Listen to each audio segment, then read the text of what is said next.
take over. But I'm here with Ignatius Unko, who has experience of what's normally transpired here at the National Assembly. He will chip more on the expectations and then what we are expecting at this moment. So Ignatius, let's interact with this presentation that is going to come up in a very short moment. Can you tell us your experience with regards to the budget presentation? Okay, well, Rabi, this is one of the beauties of democracy. And a visit of the president of a democratic nation is a big deal. Yeah. And today's zone coming to present budget makes it a bigger deal. Now, you see, the two arms of government that are mostly involved in budget process is the executive and the legislature. And today is the day that the President Ahmed Bola Tinubu, is going to present his first national budget, not as a chief executive, but as the president. The president is used to presenting budgets. Whenever he's been governor, so he has presented budgets to the legislature. So today is not his first time. So he has had experience. But the only difference for today, is that the first time he's presenting as the president. Now, the process is quite seamless. It's scientific. The members of the Senate will have to meet briefly. They will adjourn. While the House of Representatives are also sitting here at the moment, they will adjourn as well too. Once they have a signal that Mr. President is arriving the precinct of the National Assembly, and they will all converge here in the chamber of the House of Representatives. Now, previously, it used to be inside the chamber. Now, why it's always in the House of Representatives is not for any constitutional differences. It's because, ordinarily, because members of the House of Representatives are more in numbers. So their chamber of the House of Representatives is bigger and larger, so it could accommodate both the Senate and House of Representatives. Now, because of the chamber is at the moment is not okay for sitting, they have to come and meet here.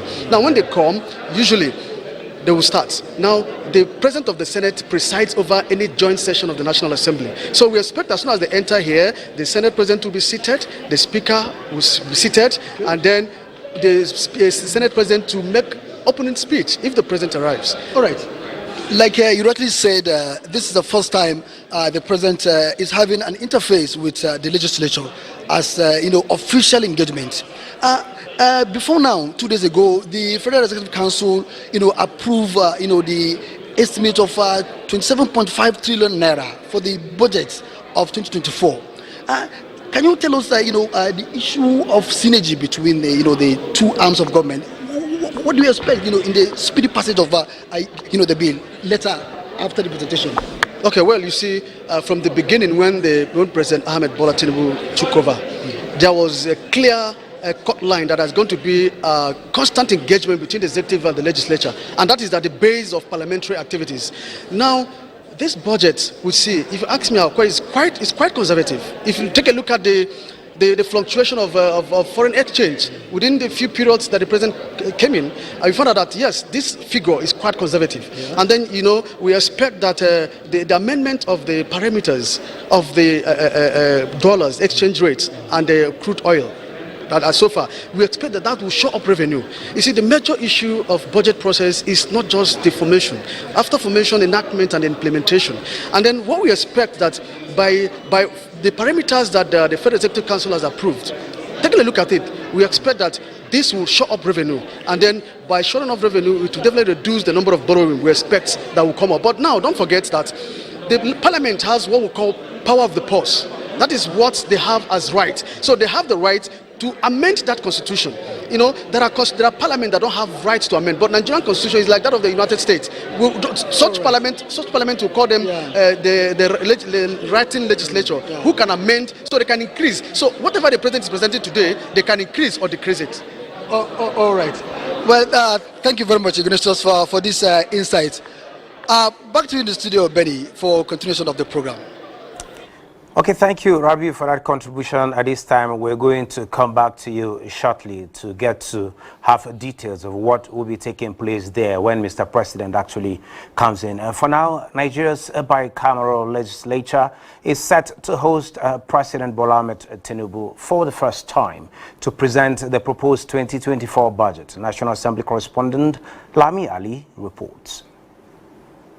Since Nigeria's return to democracy in 1999, various administrations have, in line with constitutional provisions, laid before the two chambers of the National Assembly the annual budget proposal, otherwise called the Appropriation Bill, before a joint session for consideration and approval. The Constitution outlines the principles and legal framework for budget management in Nigeria. The legal framework for the legislature and executive arms of government in the budget include the 1999 Constitution, the Public Procurement Act, the Fiscal Responsibility Act, the Finance Act, among others. The budget presentation date to the National Assembly by the executive arm from 1999 to date consistently hovered between October and December. This cannot be said for the budget figure, which over the years witnessed astronomical increase from 299 billion in 1999, rising to 1.06 trillion in 2002 and jumped to two-digit trillion in 2020, amounting to 10.33 trillion naira. Although the 10th National Assembly has approved two budgets as requested under the Tinubu administration, which are the amended 2022 supplementary budget and the 2023 supplementary budgets, it will, for the first time this Wednesday, host President Bola Tinubu as he makes his first formal visit to the National Assembly to lay before Nigeria's bicameral legislature the proposed 27.5 trillion naira money bill for consideration and approval. I crave the indulgence of the Senate to grant me the slot of 1100 hours on Wednesday, the 29th day of November 2023, to formally present the 2024 appropriation bill to a joint session of the National Assembly. Please accept, distinguished Senate President and distinguished senators, the assurances of my highest regards. Signed, President Bola Ahmed Tinubu.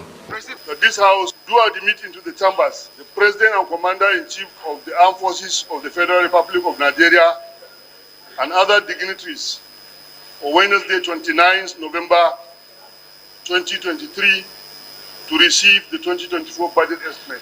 Those in support of this motion should say aye. Those against should say nay. The ayes have it. Lami Ali. Okay. Dr. Kengo, as you were saying earlier on, yes, this is plan document, the 2024 proposed budget. We've had several ones from the previous administration. We're trying to say how far has the 2023 budget performed, dovetailing into the 2023 supplementary budget that was passed. That's talking about as President Bola Ahmed Tinubu came into power, ruling out his 8-point priority areas for the renewed hope agenda in order to ensure implementation. Yes, the supplementary budget came in, but before then we had the 2023 budget, which was running. What's your assessment of the performance so far? Fine. Two ways you assess a budget. You assess it by direct impact on the citizenry. You also assess it by, the performance of the MDAs. Okay, and that performance will now amount to the outputs of the MDAs. If I were to score the 2023 budget provisions or performance against the utterances of the new administration, then it might not be very high vis-a-vis, outputs. Because when the president came in, he complained about so many things, not done right.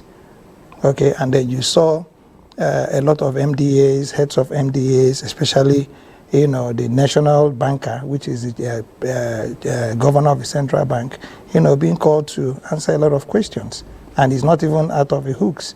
You saw that the administration also talked about a lot of funds that were misappropriated. Just 2 days ago, the Minister of Aviation, was on air talking about, a lot of also the misadventures that we had gotten into with the aviation sector. A lot of things were left undone. But I think this is a fresh start. President Tinubu, in presenting this budget, you find out that, yes, there seems to be not a disalignment vis-a-vis disagreement, okay, but there seems to be a disalignment vis-a-vis focus.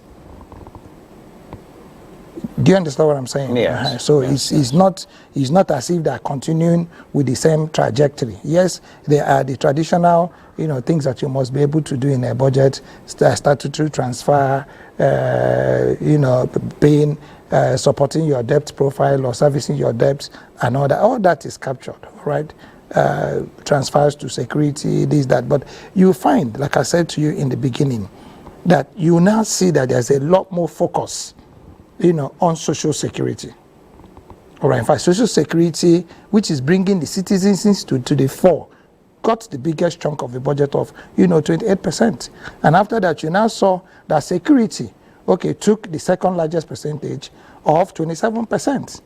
However, okay, like I told you, if you now drill down a little bit, for a country that the Minister of Works had come out to say that will be requiring a minimum of 6 trillion to fix the roads, fix roads infrastructure, and you're not even including, power infrastructure, which are very elemental, two very critical factors to being able to create, this new infrastructure pathway that you need or is needed or required to be able to attract investment. 18% to infrastructure, to me, is not too good. And then you drill it down to where you have statistics now, rolling out that in 2024, a minimum of about 24 million Nigerians are going to be exposed, to poverty, extreme poverty. And then you are allocating 7% only to the agricultural sector is also not too good for me. And I have not seen where science and technology that is supposed to be in the center of all this. I have not seen where the mineral resources sector... Some have argued that you need innovation, you need technology to drive the whole sector. It's not an argument. To get them going and to get a better efficiency. It's a given. And you see, you find that the mineral subsector, the water resources, where you have, what you call latent potentials lying down there, okay, not being, supported as it should. Okay, so if you're going to be doing a lot of handouts with this 28% of the budget, you're going to be creating a lot of inspectionary issues. That is clearly in the supplementary budget of 2023. Yes. Possibly after the presentation, we'll get to see whether there will be a departure or whether I don't know the expectations. Mr. Usheu Aliu, you've heard from Dr. Okengo making an analysis, particularly on the allocations per sectors. Yes, it started from the 2023 main budget when the Tinubu administration came in. There had to be a supplementary budget to tend to correct or to tend to enhance the budget to possibly record much more quick wins and all of that. But before I come to your response, while you think of it, let's have the views of Nigerians on the street, where the Federal Executive Council on Monday proposed 27 trillion naira for the 2024 fiscal year for submission to the National Assembly. Nigerians who are very hopeful for the economic transformation also anticipate continuous January to December budget cycle. Moplang Dakok sampled opinions of some Nigerians to the proposed budget. So many budgets have been coming from 2 trillion, from 4 trillion. No project have been executed, and rather than such all these budgets have been siphoning to individual pockets, and nothing has been done about the budgets. And it's in such ways we all believe that as a new government have just come, and which is our President Tinubu, and we are believing that at least with the kind of very high cost of livings and high cost of things in Nigeria, and if it can actually be utilize that particular budget. It's good now. Whatever I believe that we have ambassadors there. What they deem fit for the country, let them do it. If that the amount you mentioned is what is able to take care of the needs of Nigerians, no wahala. What we want is the best. At least we have new government. If that 1.something million naira is also budgeted for the poor people and for the multiple graduates, in Nigeria, if that budget also cover that part on how they can accommodate these persons and give them job. As you can see, a lot of us are just roaming around looking for job, even looking for even empowerment so that we can be able to start doing something. We can't do anything. I think the budget will be doable. Now that there's no more subsidy payment, I think if there's sincerity on the part of governance, they can deliver the budget. And my hope is that if we can also reduce on the loan we've been collecting from the international organizations, if we can reduce on it and look inward. My major issue is that let the refinery work. In the present government now, I think they will, because the people that they put in the position right now, I think they are capable of using the money. I think the amount is much, but I believe they will make use of it very well. Because in the present economy in Nigeria now, with that kind of money, if they are not making use of it, I don't think that Nigeria is going to go forward. Well, that's the view of Nigerians out there, and you will hear that the voice of the people, the voice of God. So possibly God is talking to our leaders at this point. And like you heard Aliu Usheu, from those reactions, Nigerians are concerned. Let's have minimize import, particularly of petroleum products. Energy is key in everything we do. Let the refineries work. Some say let's reduce the extent of borrowing. Though Dr. Okengo will tell you it's not bad borrowing, but what do we borrow for? What are your reactions to that? My reaction goes to that directly to the performance of last year's budget, that is budget 2023, which is a budget of fiscal sustainability and transition. What I deduct from some of the people you interviewed is the fact that this administration, this budget has so much advantage better than previous budget. If you just take a look at budget 2023, transition was mentioned as a heading, and there is no transition cost now. So that transition cost should be added to developmental cost.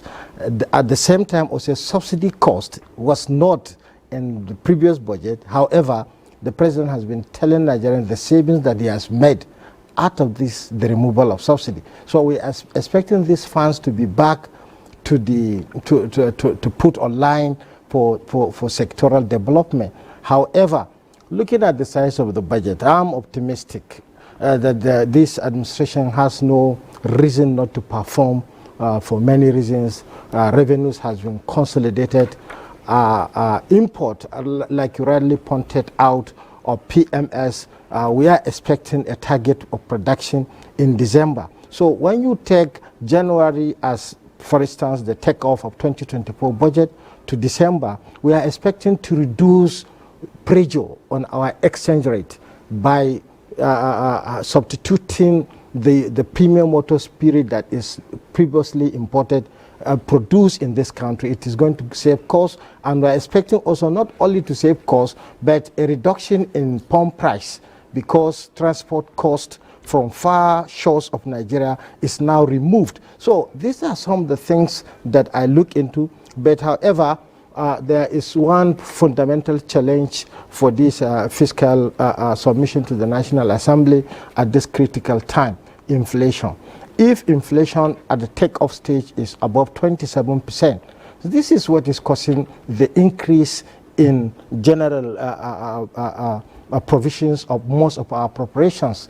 Because if you take a look, if just take a look through the window and check in 2020, when budget of recovery was introduced, inflation was 17.16%. So, because that was understandably at that point because of the effect of COVID-19. We are looking at the parameters. Yes, if you look at it, then there was the supply disruptions. Of course, but yet you're making comparison. Okay, inflation, from your own analysis, inflation was a little bit checked then compared to now. It was more stable, not checked. Even at that 17.16, it was high for the appropriation of that period, because compared to the 27% we're having today. Excellent. So we are expecting today to unveil the parameters or the assumptions and the target of the budget.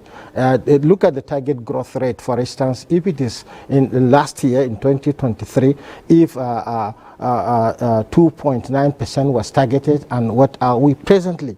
And if, for instance, we target growth to be 6%, and we target in the next 3 years the size of our appropriation to be reflected in dollar, possibly $1 trillion economy, then there is a lot to be done to empower human capital development. A quick one there. Yeah. What do you have to say about the 2.3 GDP growth recorded just recently? That is what I'm trying to give you yes, a case study. So if we have 2.3, definitely is below IMF projection, is below the target of the budget aspiration. So if today, as parameters are going to be unveiled, we are going to see the target growth, looking at the size of the budget, the content of the budget, and probably the commitment that is built in to sustain the budget. And probably that's why, at my own point, I am looking at the economic quagmire that we witnessed in 2023 as a result of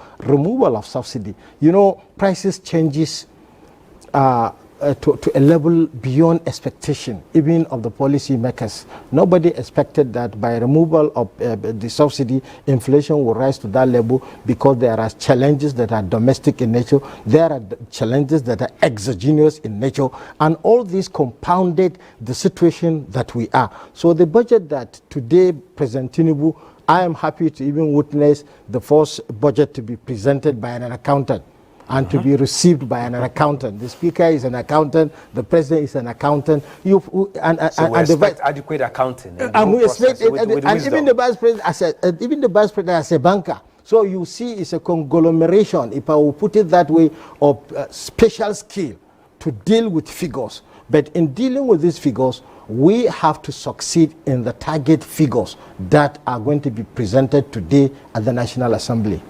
Okay, Mr. Niakin-Siju, talking about the expectations that Aliu here has reeled out, we have a supplementary budget where we had allocation for capital expenditure at 1.16 trillion. Then we are talking about a total expenditure 2.17 trillion, a recurrent expenditure 1.01 trillion. In all of this, yes, subsidy was removed, and there was that need to have something to cushion the effect of the hardship that was brought on Nigerians, as well as support the productive sector. But like Dr. Emeka had said earlier on, yes, talking about social safety, having a chunk of such a budget, is it just to ensure that families go by, or those who are in smaller businesses get to grow their businesses to fruition and possibly add to the production that is needed to reduce the inflation figure we're talking about that is dangling between 27%? It's a whole complicated, sometimes confusing to some people, but I think it's really clear enough for me. There is a paradigm shift in Nigeria's economic environment. We are moving from what I call a feeding bottle economy to more or less a market-driven economy. And it depends on where we stand on the divide.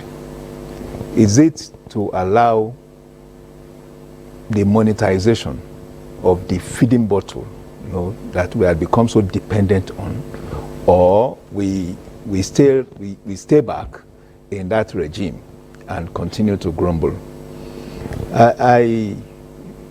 If we look at different economies globally, we have seen the performances of market operations, and of course, open market driven economy. We have also seen managed economy, the impact of managed economy too. And we have seen that where a managed economy thrives, the possibility is that the governance at that level is more of an authoritarian dominant government system, And to that extent, government can, a priori, without any form of reasoning, intervene in the environment, But going forward, for me, I think the monetization of what we have been dependent on, it translates to, rather than have fuel subsidy going into different pockets and being shared at that level by Nigerians, we now see the realization of this subsidy calculated at $10 billion annually, being shared amongst Nigerians in form of infrastructure, in form of social intervention, as you have spoken, as well as supporting the productive sector. Good. Okay, before we go deep into those analysis and with the figures allocated to some of these sectors, let's get to see what is the expectation from the oil and gas. He mentioned earlier on of the removal of subsidy and what that brings to the table, as well as supporting the economy in terms of revenue generation. And now expectations are high for the Ministry of Petroleum Resources for significant contribution to the realization of approved appropriation bill of 27.5 trillion for 2024, following its responsibility for the articulation, implementation, and regulation of policies in the oil and gas sector in the country. Key players say this can be achieved if Nigeria proactively takes advantage of the international cost of crude oil as well as high global energy demand. Lydia Sampson has that. The bill, which has an exchange rate of 750 naira to a dollar and a crude oil benchmark of $77.9, is $4 more than earlier approved. With the targeted revenue for 2024 of 18 trillion naira, the oil and gas sector as a major foreign exchange earner and economic enabler is key to realizing these targets. It will certainly boost the economy, because once NNPC is able to meet up her production quota, certainly the socio-economic activities will be at its peak, and that will impact positively on the citizenry of this country. So I want to align with the president's decision. While applauding President Bola Tinubu for projections in the appropriation bill, some Nigerians are of the view that the ministry must ensure an enabling environment to improve the oil and gas value chain, driven by modern technology, industry best practices, stakeholders engagement, and innovations in alternative energy. It should be a regulation that will make or break the strongholds of the people, so that no matter the smart move, every Nigerian can conveniently buy fuel at a cheaper rate. If we really want to solve the problem of transportation, then the rail system must be looked into. There should be what they call a state of emergency on rail system. They urge the ministry to intensify efforts at diversifying the energy mix by developing hydrocarbon industries, including natural gas processing, refineries, and petrochemical industries through public-private partnerships to boost the realization of the 2024 budget. They are optimistic that as the ministry works towards meeting these expectations, it is crucial to maintain transparency and accountability in their operations so that the Nigerian oil and gas industry thrives and contributes significantly to the country's economic development. In Abuja, Lydia Sampson, NTA. Well, oil and gas, that seems to be the mainstay of the economy. Yes, lots have argued that there has been a departure from over-dependence on revenue from oil and gas to the non-oil sector. We saw at the point of recovery of our economy from COVID-19, the services sector, particularly the ICT, came in to contribute a large chunk of the economic growth. But whether we like it or not, the chunk of the revenue still come from oil and gas, and we just have tax and the kind of the reforms that are coming in might just be supportive to this main source. Mr. Akinsiju, we have heard earlier on issues of improved security in the Niger Delta region, which to a large extent might just contribute in the volume of crude to be produced and exported, and in other words, getting more revenues. From these expectations and from what is on ground and from the possible projections we are seeing from the supplementary budget and what we might possibly see, I don't think there will be any difference. What are your expectations? How far can we go to ramp up revenue from that sector to support the implementation of this proposed budget? I think the federal government is upbeat from what we are hearing. You know, it's upbeat about possible increase in revenue earnings from the oil sector. And I think, well, it's a well-placed optimism. One, if you start looking at the figures that have been returned in the oil sector, oil and gas sector, so far there's an aggregate of 1.6 million barrels a day. That is inclusive of condensate. Crude oil in the other forms of categories, it's about 1.35 million barrels a day.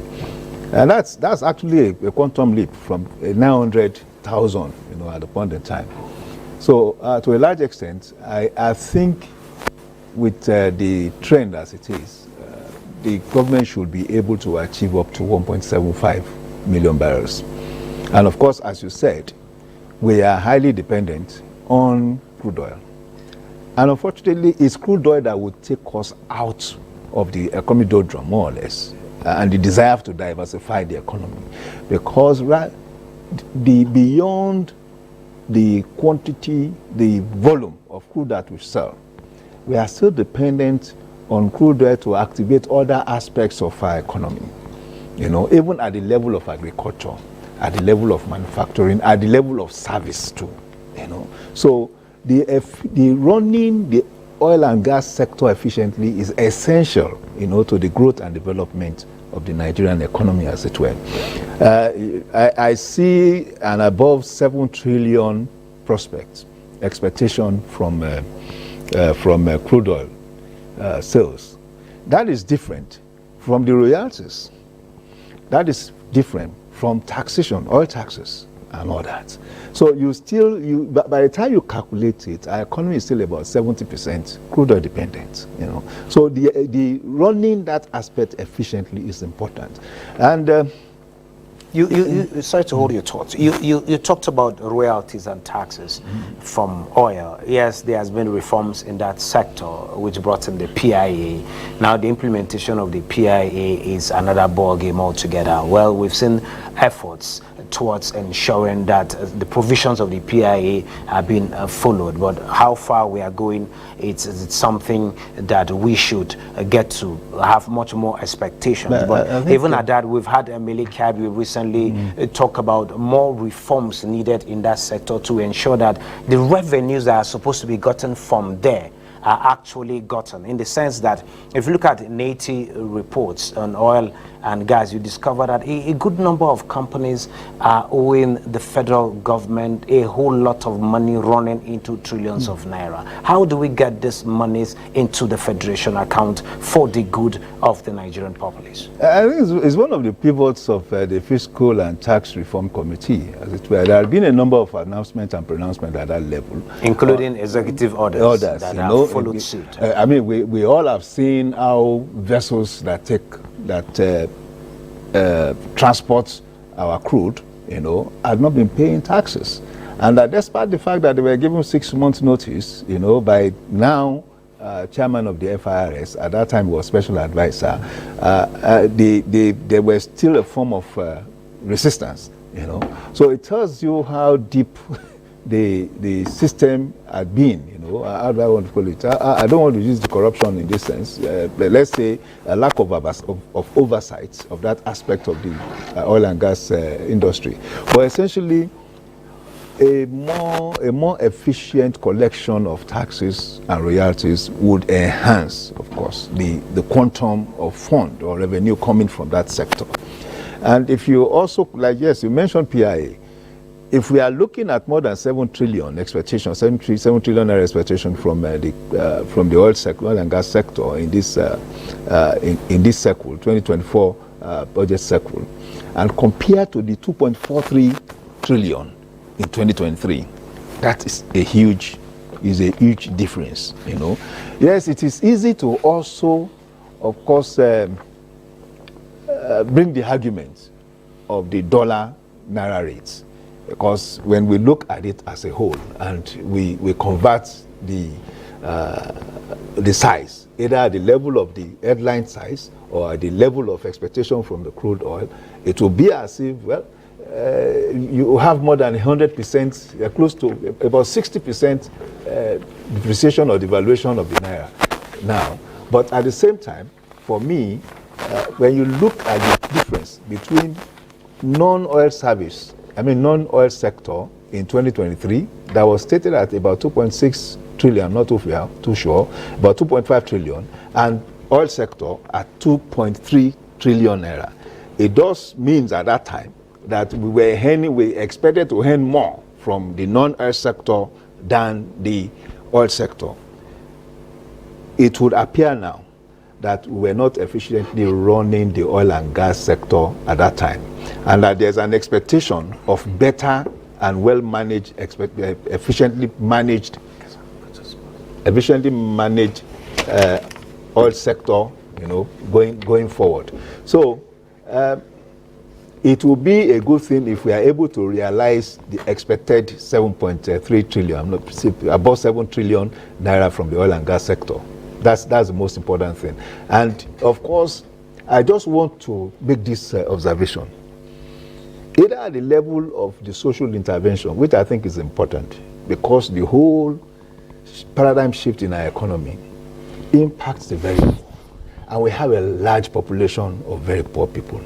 And don't forget that our constitution admonishes government to be responsible for the welfare and security of Nigerians. Sure. The larger percentage of Nigerians, in truth and indeed, are poor.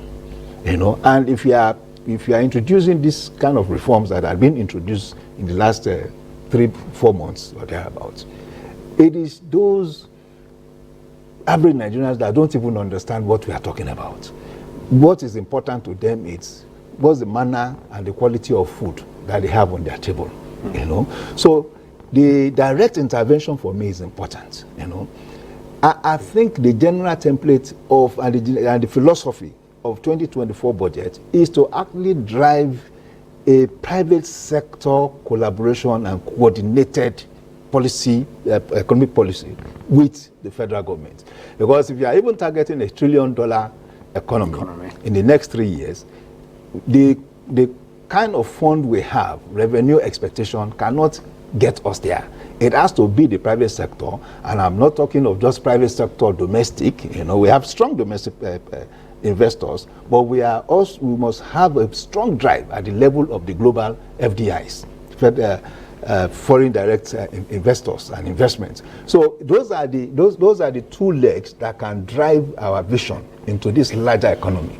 The important thing as it is now, and I think it is proper, even if we are dedicating 29% of the budget allocation to the Nigerian poor, so that anywhere in the world, even where capitalism thrives, there is a deliberate consideration for the very poor, so that you keep them calm at that level, and while you are able to collaborate, reduce crime rates and all of that.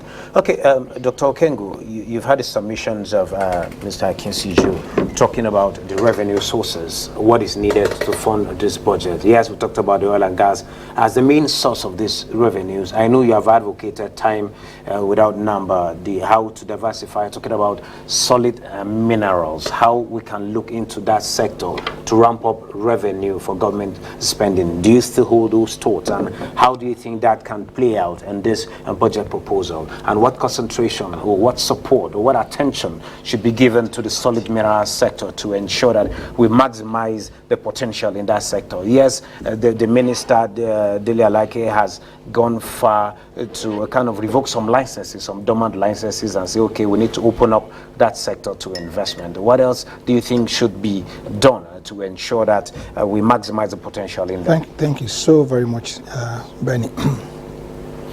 Let me start by saying that our fixation on the oil and gas sector would pull us into further economic decadence. And there is no country of the world that has exited, okay? No oil producing country that hasn't exited oil and got into steel. Go and check the records. All across the UAE. And it was a planned action. They didn't just run into it. They knew that their dependence on oil was going to be tying them intricately to, politics of international economic relations. In parentheses, the politics of the Seven Sisters.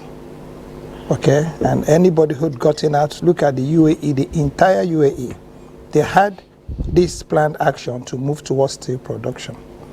Now, at our local level here, the only sector of the Nigerian economy that had year on year on a sustainable real-time basis contributed to the GDP of Nigeria and at the same time triggering industrialization and social inclusion was the mining sector, which was contributing about 12%, on year basis between 1965 to about 1975 until we got the indigenous decree. And to this extent, you had, workshops in just one town, Jos, owned by a mining company that had over 70,000 workers. I didn't say a mine, their workshop, the African Integrated Team Mines. In their workshop, over 70,000. And you had cities like Enugu, sleepy on a hill that became cosmopolitan just because of mineral resources. Ditto for Jos. So, if you're not looking at that level, and let's go to people that have now been very successful in catering for their poor. China. Now, at one time, 25, 26 years ago, there were 3 countries of the world that had populations of over 100 million, that had, a lot of their citizens under poverty or living in poverty. Those 3 countries were China, India, and Nigeria. Focusing on developing the skills of their people and exporting those skills and using them for productive activity, China, under 20 years, lifted 100 million Chinese people, not only out of poverty, but into the middle class. Ditto for India. Nigeria is the only country that has citizens or populations of over 100 million people that is doing handouts. And let me tell you what handout does to you. I mean, the last time those handouts where somebody did a calculation of what went to one of the states, it ended up becoming 1 tin of Derika rice to a family after spending about 6 billion or 5 billion that were thrown to each state of Nigeria.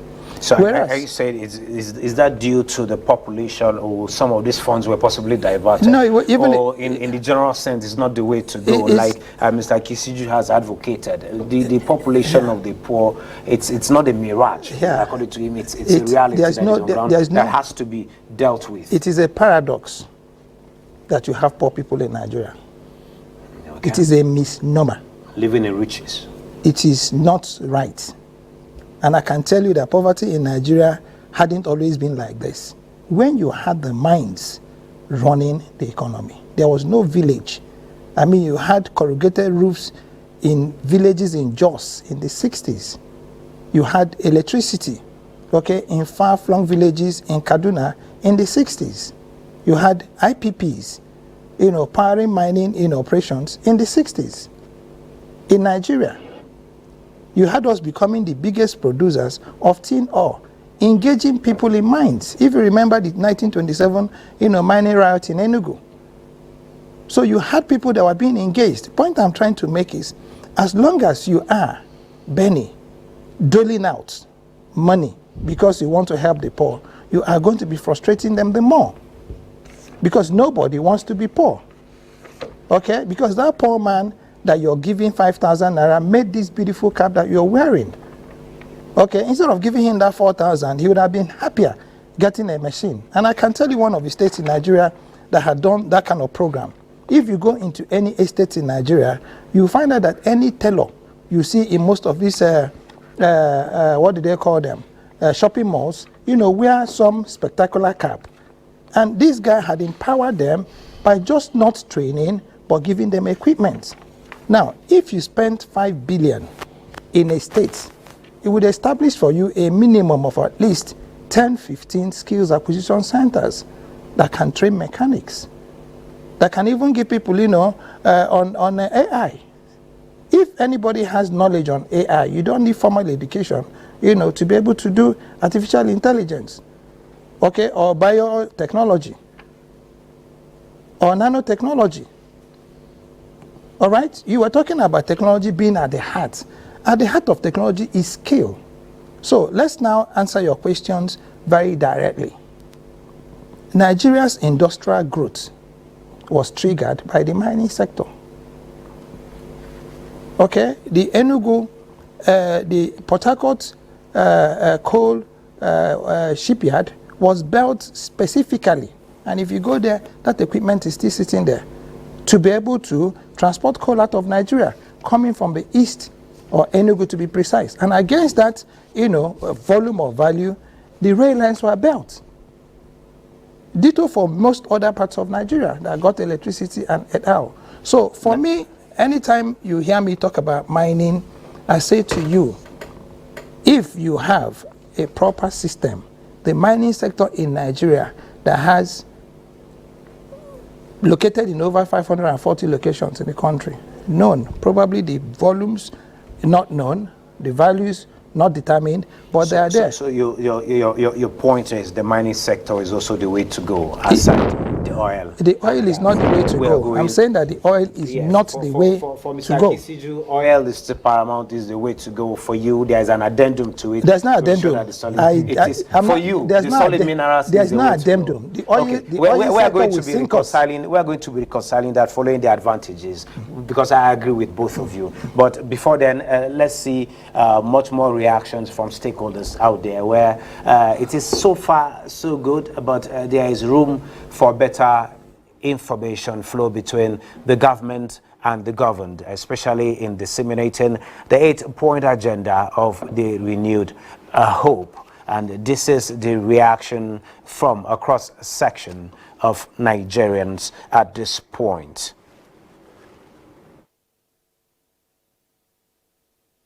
What I think the Minister of Information and National Orientation should do now, the ministry itself should have a department that to pick advice from all these informational organizations, radio, TV, and people come or program, meaningful programs, suggesting from one economy, agriculture, people come and sit down, the technocrat give suggestions.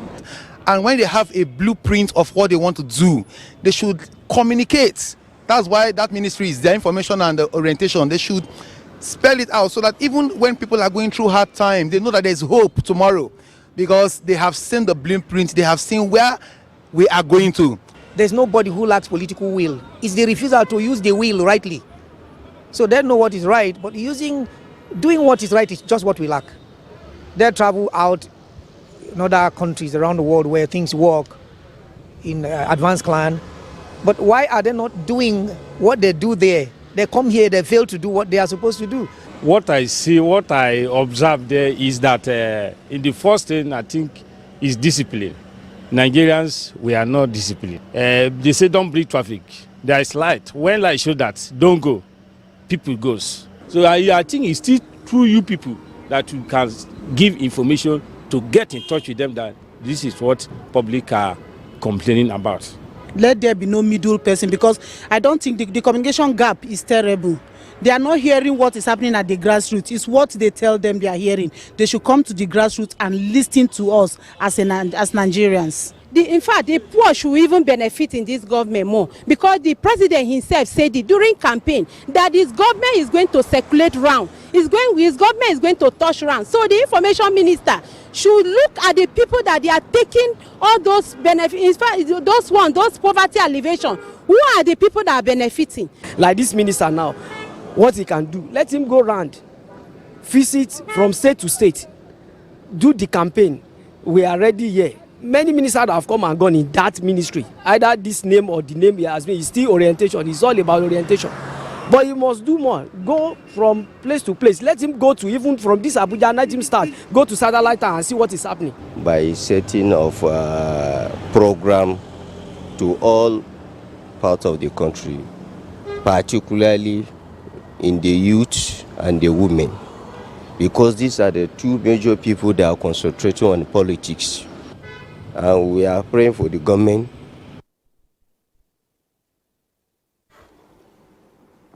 And also at this point, Nigerians are hopeful for a change in the renewed hope agenda, talking about especially with the humanitarian ministry and poverty alleviation, which they expect will touch more lives following the presentation of the 2024 appropriation bill. The bad acts that are worrisome.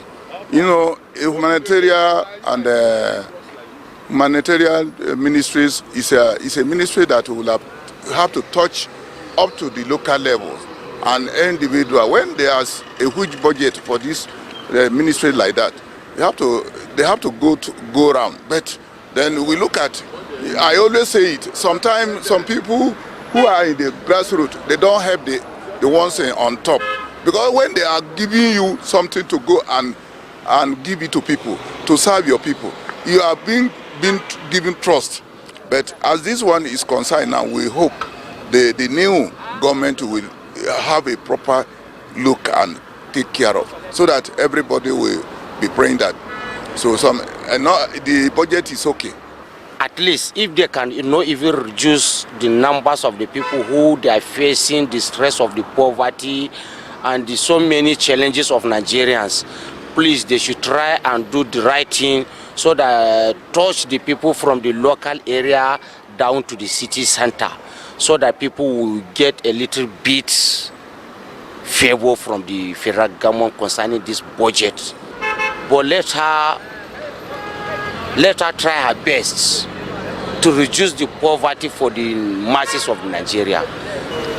And I pray that they should be able to live up to expectation.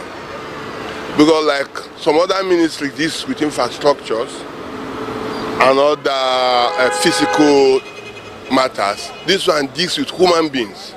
So their ministry is one of the most important ministries. Now, they are expected to touch the indigent people, poorest of the poor. And that is why that ministry was created.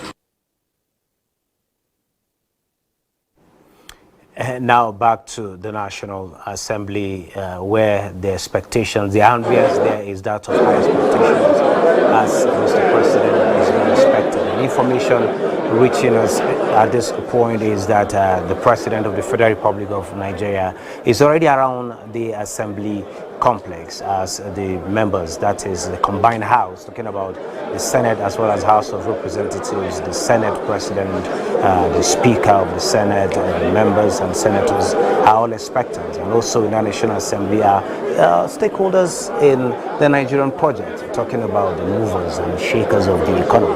They are all there, been expecting. And for us here in the studio also, we're also expecting a breakdown of what is coming from the National Assembly, talking about what President Bola Ahmed Tinubu will be presenting to Nigerians. Like guests here in the studio have said, well, it's not just about expectations being high, but looking at the figures, looking at the parameters to actualization. It's one thing to plan, it's another thing to implement and have quick wins. Nigerians are not that very patient, if you permit me to say at this point. Like we've had Dr. Okengu, a lot of expectations from there, from the various sectors, and also you've also reeled out your expectations, particularly for the tech. I'm actually interested.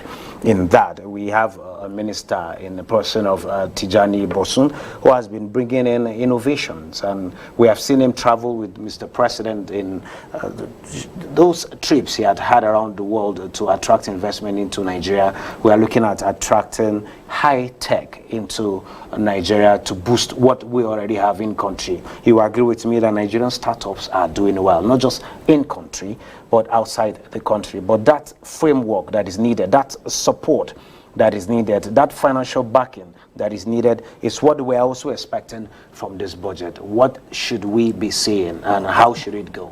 What's your suggestion? You've left out the most important need of investment drive: human capital. Yes, skills are key too. Human capital. And when you're talking about human capital, you're talking about certified human capital. So there's human capital development and there's certified human capital development that can qualify for what they call OEM. OEMs are the original equipment manufacturers being able to leave the equipment in the hands of those people to be able to run it. So when you're bringing in this funding that is going to be coming, remember that a lot of them are not going to come in cash. A lot of them might come in technical support. A lot of them might come in technology transfer. And this is why you find a lot of companies will say to you, we are not even able to find the people to employ. And yet you have a lot of people who have graduated. Is that a reality or a mirage? Yes, I know previous administrations have come up with a Local Content Act, which is in place. We've had executive orders to ensure, I think Executive Order 005, to ensure that as an investor coming to invest in your country, there is a percentage of local skill that should be employed in this. We've had arguments that we don't have such a skill force in Nigeria. Is that a reality? It's a pandemic. It is worse than a reality. And I'm telling you what I know because I'm also part of a presidential order number 5 you're talking about. In fact, right now, one of the things that order is promoting is the national welding policy. Okay, where it is not enough that you can be able to put acetylene and put this and start welding a welding stick, but you need to get that certification to be able to touch an equipment that is valued in trillions of dollars.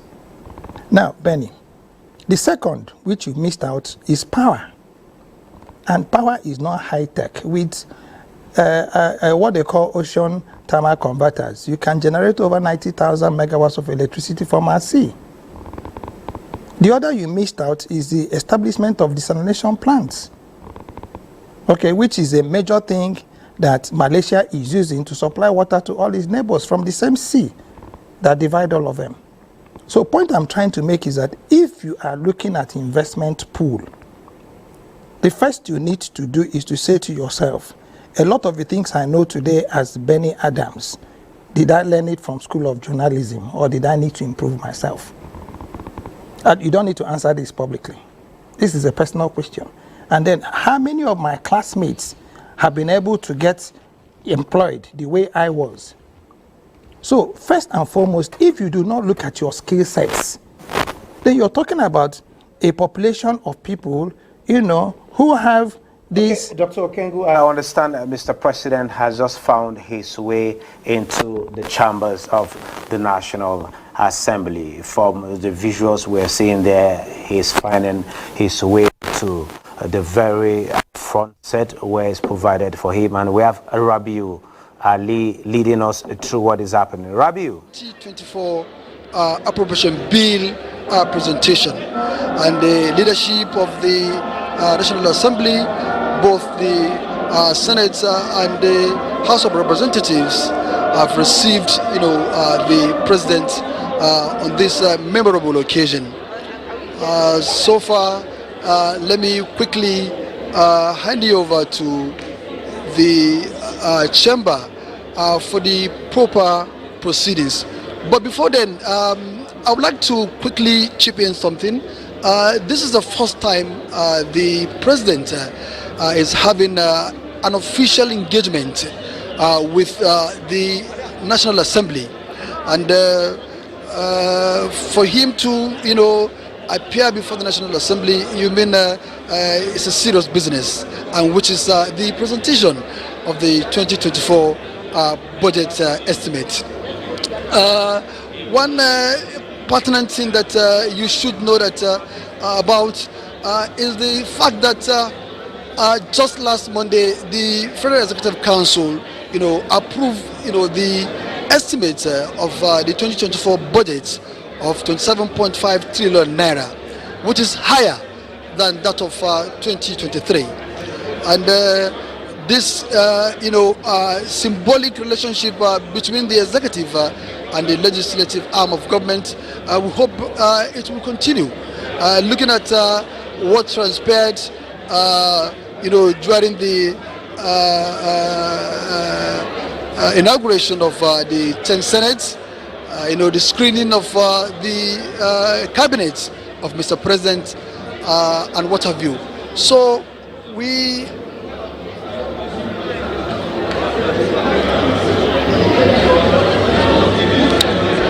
and so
Forces of the Federal Republic of Nigeria,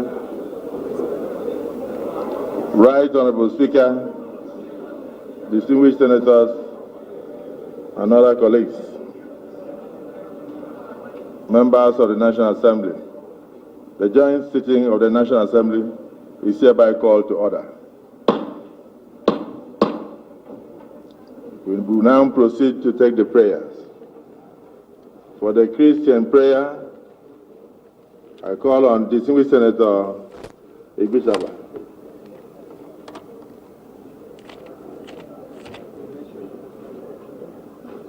And for the Muslim prayers, I call on Right Honorable Abdul Munini Jibril. You may now proceed. This Sheikh Abdul Mumin. Let us pray. God, we thank you for today. We thank you for the enablement for us to be in this chamber this morning. We are here for the presentation of 2024 appropriations. We pray that you give us all the guide and all the wisdom to be able to carry today's activities. This we pray through Jesus Christ our Lord.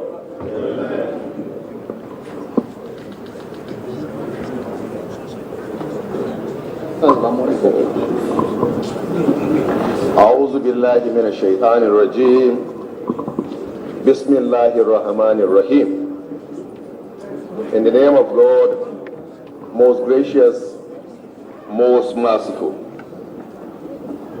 Ya Allah, protect and guide our country.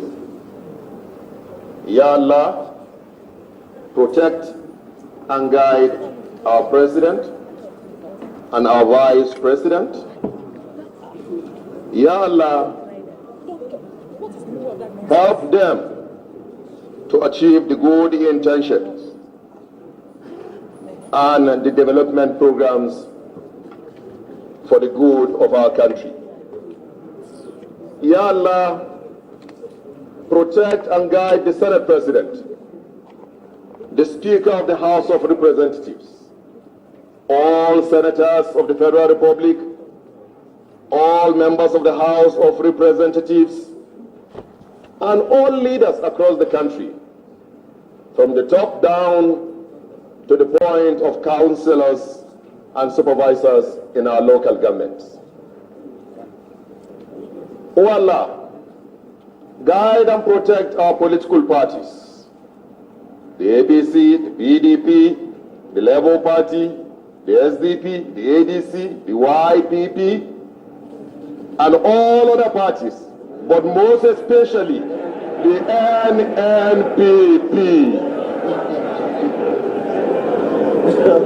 آمن الرسول بما أنزل إليه من ربه والمؤمنون كلنا آمن بالله وملائكته ورسله لا يكلف الله نفسا إلا وسعها لا ما كسبت وعليها ما اكتسبت ربنا لا تؤاخذنا إن نسينا وأخطأنا ربنا ولا تحمل علينا إصرا كما حملته على الذين من قبلنا ربنا ولا تحملنا ما لا طاقة لنا به واعف عنا واغفر لنا وارحمنا أنت مولانا فانصرنا على القوم الكافرين قل اللهم مالك الملك تؤتي الملك من تشاء وتنزع الملك ممن تشاء وتعز من تشاء وتذل من تشاء بيدك خير إنك على كل شيء قدير لا إله إلا أنت سبحانك إني كنت من الظالمين ربنا آتينا في الدنيا حسنة وفي الآخرة حسنة وقنا عذاب النار.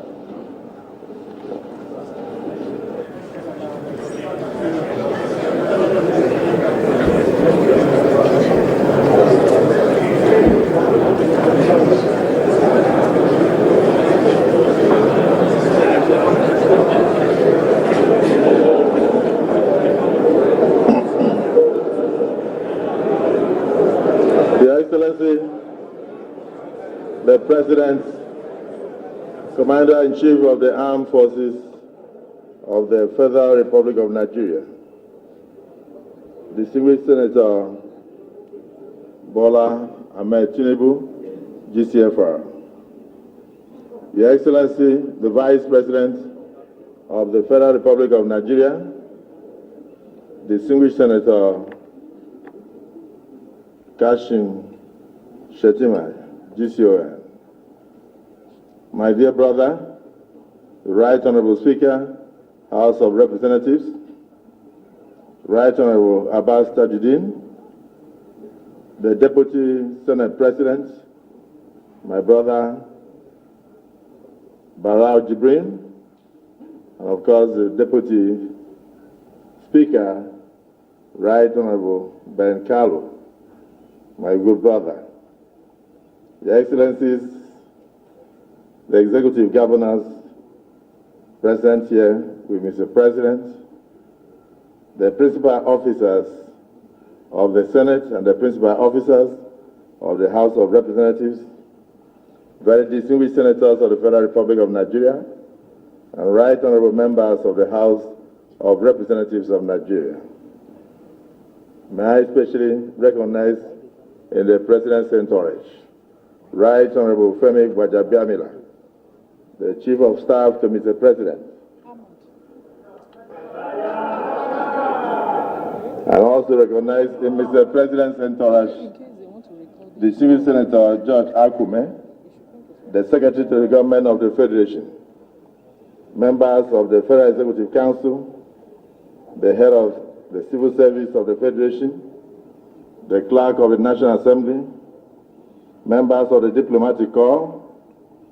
Let me recognize Engineer Ahmad Amshi, Chairman, National Assembly Service Commission, and his commissioners, Alhaji Sani Magaji, Tambua, area mentioned, the CNN, Barrister Kamaru Ogulano, Deputy Clerk of the National Assembly, the Clerk of the Senate, here present, and the Clerk of the House of Representatives, the Secretaries of the Directorates of the various arms of the National Assembly, the head of the security agencies of the National Assembly, the head of the federal agencies and parastatals, and of course, National Assembly management staff, invited guests, distinguished ladies and gentlemen of the press, and any, if any, oh my God, the national chairman of the greatest party in Africa.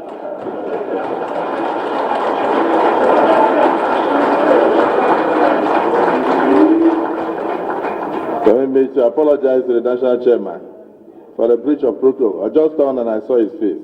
Your face cannot be hidden. His Excellency, the chairman of APC, Ganduje of Nigeria, the greatest in Africa.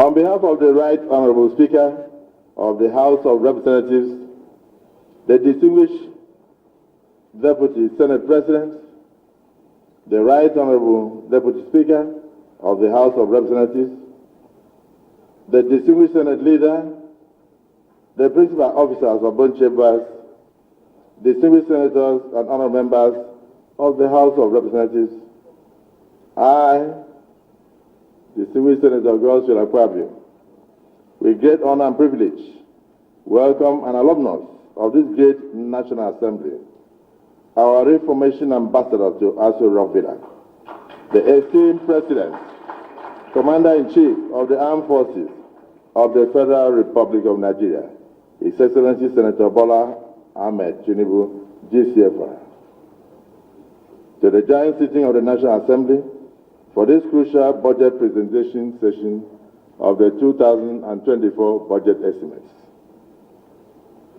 We collectively extend the same sentiments to our esteemed Vice President, His Excellency Kashim Shettima, GCON, the Secretary to the Government of the Federation, George Akume, the Chief of Staff to Mr. President, the Right Honorable Femi Gbajabiamila, and indeed all honorable members of the Cabinet of Mr. President, and of course, other members of Mr. President's entourage here present. It is said that no matter how high the eagle flies, its talons keep pointing to the earth.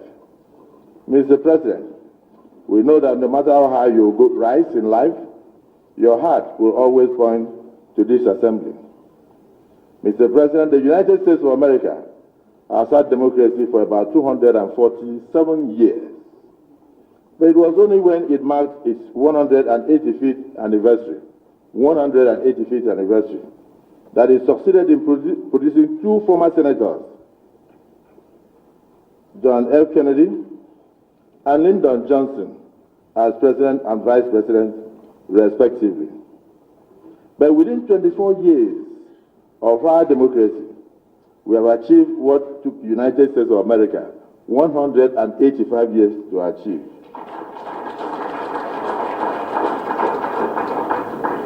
Not only do we have two former distinguished senators serving as president and vice president of our dear country, we also have other alumni of this National Assembly in positions of public trust. The Secretary to the Government, George Akume, CON, the Chief of Staff to Mr. President, Right Honorable Femi Gbajabiamila, CFR, the former Speaker, and other representatives in Mr. President's Cabinet. And even for those appointments, we thank Mr. President. Mr. President, distinguished and honorable members, maintaining a cordial relationship with the executive arm has always been a requirement of the law. But now, given that our old boys run the executive, a good relationship with the executive is a must for all of us. Never have we had so many bridges and connection points between the two arms of government in Nigeria. So we will continue to work hand in hand and see eye to eye with the executive arm while ensuring that the principles of separation of powers as checks and balances as enshrined in our Constitution are observed in the overriding public interest. Mr. President, this is your maiden trip to these hallowed chambers to deliver your maiden budgetary estimates as President, Commander-in-Chief of the Armed Forces of the Federal Republic of Nigeria. This is a significant milestone in our nation's journey towards progress and development. The presentation of the budgetary estimates sets the course for our nation's fiscal policies and priorities for the coming year. It is an opportunity for us to deliberate, scrutinize, and collaborate in order to ensure that the budget aligns with the needs, hopes, and aspirations of our people. Therefore, the National Assembly bears a great responsibility in the task of reviewing and approving the budget. We fully understand the weight of this responsibility and the impact our decisions will eventually have on the lives and on the welfare of the Nigerian people. It is our duty to ensure that the budget reflects the principles of transparency, accountability, and inclusiveness. Consequently, we will certainly conduct a very thorough and meticulous review of the estimates we are about to present to us. I would also like to express our gratitude to Mr. President for his tireless efforts in driving economic growth, promoting social welfare, and enhancing the security of our dear nation. Your patriotic efforts give us hope. Your antecedents comfort us, while your courage to take decisions motivate us. In our people-focused legislative agenda, we place a strong emphasis on national security, recognizing it as a cornerstone for progress. These challenges demand a united front. We remain steadfast in our determination to work collaboratively with the executive arm and the judiciary to address and overcome the security challenges confronting our dear nation. In this National Assembly, the death of any Nigerian equates a loss of a constituent to one of us. So whenever we lose anyone to insecurity, it is the sound of the ambulance passing by our window. We believe that insecurity can and must be stopped, and it must be stopped by all Nigerians running around and supporting government efforts. We also want to seize this opportunity to appreciate our armed forces for fighting for us and sometimes paying the supreme sacrifice for our security. And Mr. President, so far, you have taken the right steps, and calm is returning to our dear nation. We need to acknowledge the specific achievements of Mr. President Bola Ahmed Tinubu's administration so far. Those who doubted him initially forgot his track record as the governor of Lagos State from 1999 to the year 2007. And Lagos, of course, is Nigeria's melting pot. They forgot his various economic reforms that helped attract investments and promoted economic growth, improved the ease of doing business, promoted business policies, and attracted foreign direct investment, not to mention today's robust internally generated revenue, which he grew as the governor of Lagos State from 600 million to today's 59 billion. Nigerians strongly believe that with the debt profile of the day today, that you are the man for the job to fix our economy. Already we have seen significant economic reforms, starting with the courageous removal of the petroleum subsidy, which has become an albatross to our nation. We have taken the right steps to unify the multiple foreign exchange markets. We have signed the 2023 electricity bill into an act of parliament, not to mention other good works that we have done. Mr. President, as the removal of the petroleum subsidy caused some discomfort in the nation, you responded with compassion and doled out palliatives to assuage the effects on the good people of Nigeria. We salute you. We, the elected representatives of the masses of this country, we have taken note of your responsiveness to governance. We have also taken note that these bold steps taken so far by this government have created some measures of economic discomfort to Nigerians, so we plead for continued support for the government to actualize the long-term benefits of these policies. The pain of today is like the pain of childbirth. When the result of the baby manifests, we will rejoice and will forget the pains of childbirth. However, we hope these budgetary estimates contain provisions to ameliorate the sufferings that the economic measures so far have exerted on our fellow citizens whom we represent.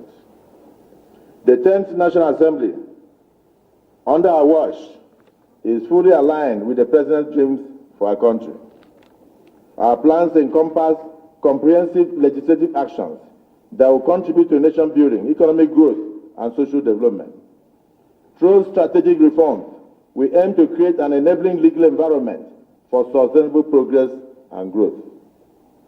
Mr. President, distinguished senators and other members, the two chambers of this assembly are the two wings upon which not only the executive will soar, but our country will rise as well. There is some parallel unity between the two chambers. As you can see me and the Honorable Speaker seated together. This is the way we are. Very recently, the House of Representatives set forth its legislative agenda, and I was the chairman of that occasion. And soon the Senate will also dole out its own. Both chambers believe that we need to encourage the executive arm to unbundle some of the agencies in Nigeria for effectiveness, and even to merge some of them for government to reduce the weight of expenditure. There are also a lot of overlaps in some of the agencies. We are determined to look into those issues for greater effectiveness. We deem it necessary for our country to go back to agriculture as a way of stopping the overdependence on imported foods and even the overdependence on crude oil. A mono economy is putting all our eggs in one basket. It is a risk we have taken for too long, and we cannot continue to tempt providence. We also believe that education should be prioritized and something done to stop frequent closures of schools. If we do not checkmate the brain drain, the drain will numb our brains. This is why we must open the door of education. Because when you open the door of education, you close the door of the prisons. We also want to plead with the government to do all within its powers to reduce our high debt profile, which you inherited, which you did not cause. But then, the mark of a great leader is that he fixes the problem whenever they exist without complaint. Mr. President, as we embark on this budgetary presentation, let us reaffirm our commitment to responsible governance, fiscal prudence, and the efficient allocation of resources for the benefit of all Nigerians. Together with the spirit of unity and collaboration, we can overcome challenges and usher in an era of unprecedented development through reinvigorated revenue generation and fiscal prudence. We will continue to support the war against corruption and collaborate with anti-graft agencies to ensure that we do not continue to lose money that could be used to develop our nation. The 10th National Assembly will always stand with the people of Nigeria, protect their constitutional rights, and fight for their welfare. We are glad that we have these sentiments for our people, and we had codified this in the Renewed Hope agenda. This agenda resonates with us as an instrument the people endorsed by voting you into office. Our legislative agenda constellates around it, and we believe its faithful implementation will augur well for our nation and put Nigeria on a new growth trajectory. Mr. President, we reiterate and assure you of the National Assembly's readiness to support the efforts of your administration. Our agenda reflects our dedication to the Nigerian people, and we look forward to achieving remarkable milestones for our great nation under your purposeful leadership. However, from whom much is given, much is expected. We will try to perform the oversight functions, and we expect that this assembly will ensure that taxpayers' money is used to benefit the taxpayer. In conclusion, we assure you that the proposals you have come to present to us will be diligently considered accordingly. We approach this moment with a sense of duty, unity, and purpose to ensure maximum attention to the review of the year 2023 budget performance and the consideration of the year 2024 budget estimates. We request, Mr. President, would mandate honorable ministers and heads of agencies to avoid foreign travels during this period of our engagements with them. That will prevent them from dishonoring the invitation of the chambers of the National Assembly. They will promptly appear before our committees to defend their budget estimates. We will not want to wait for them. Otherwise, we will lose time, and time is not on our hands. As we embark on the journey of reviewing the 2024 budget, let us remember that our actions today will shape the future of our dear nation. Together, let us work towards a budget that reflects the aspirations and dreams of every Nigerian citizen, particularly meeting your campaign promises. Once again, the National Assembly salutes you that on your first day of attending the Economic Community of West African States meeting in Guinea-Bissau, they saw that Nigeria is back on the national scene and elected you as the chairman of ECOWAS. Congratulations. So, distinguished colleagues and honorable members, let us at this point welcome the President, a man with track record, an alumnus of the National Assembly, to present his budget estimates. Can we give him a resounding applause? Thank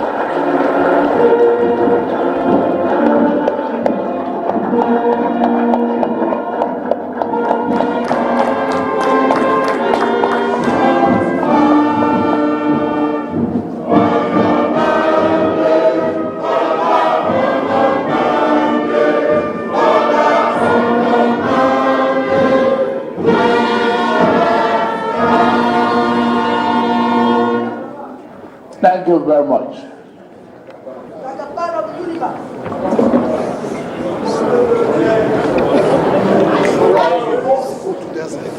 The Vice President, Senator Kashim Ibrahim Shettima, GCON.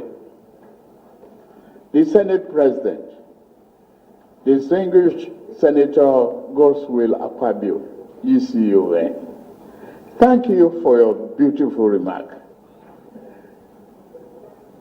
And I'm glad I'm feeling at home, feeling welcome. The Right Honorable Speaker, Tajuddin Abbas,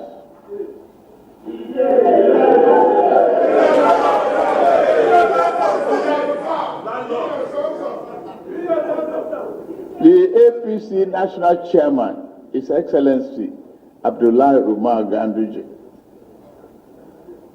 Executive Governors here present, my former colleagues and others, the Chief of Staff, distinguished leaders and members of the National Assembly, Secretary to the Government of the Federation, my landlord, or our landlord, distinguished Wike,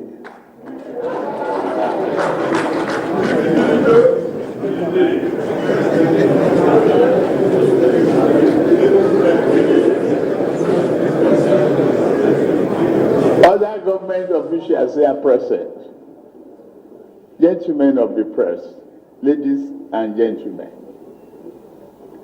in furtherance of my sacred duty and obligations as the President of the Federal Republic of Nigeria, it is my honor to be here today to present my administration's 2024 budget proposal to this joint session of the 10th National Assembly. This moment is especially profound and significant to me because it is my first annual budget presentation to the National Assembly. Distinguished senators and honorable members of the National Assembly, I commend your swift consideration and passage of the 2023 Supplementary Appropriation Bill and the 2024 to 2026 Medium-Term Expenditure Framework and Fiscal Strategy paper. Your prompt action underscores your devotion to economic development and to the greater welfare of our people. It also highlights your desire to work in close collaboration with the executive branch. We do not serve ourselves. I appreciate you. We must always strive to work together to serve and benefit the people of our beloved country. Once again, I say thank you. Well done.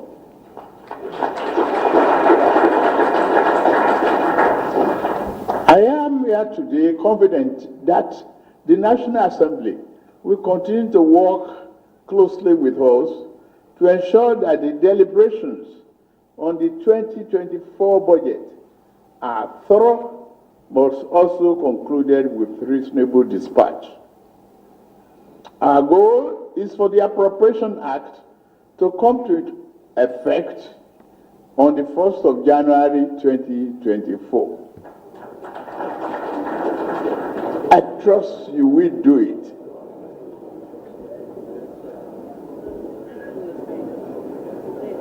It is by now a matter of recorded history that my first physical intervention as president of this great nation was to end the fuel subsidy regime, which has proven to be so harmful to the overall health of our national economy. The second was to negotiate and subsequently present a supplementary budget to enable my government to fund the items needed to restore macroeconomic stability and mitigate the harsh impact of subsidy removal. The third was to secure a second supplementary budget, this time to enable us to keep our promises to promote national security, invest in infrastructure, and provide much needed support to the most vulnerable households in our society. In swearing in my cabinet and reflecting on the unique challenges facing us, I invited the ministers to imagine that we are attempting to draw water from a dry well. Today, I stand before you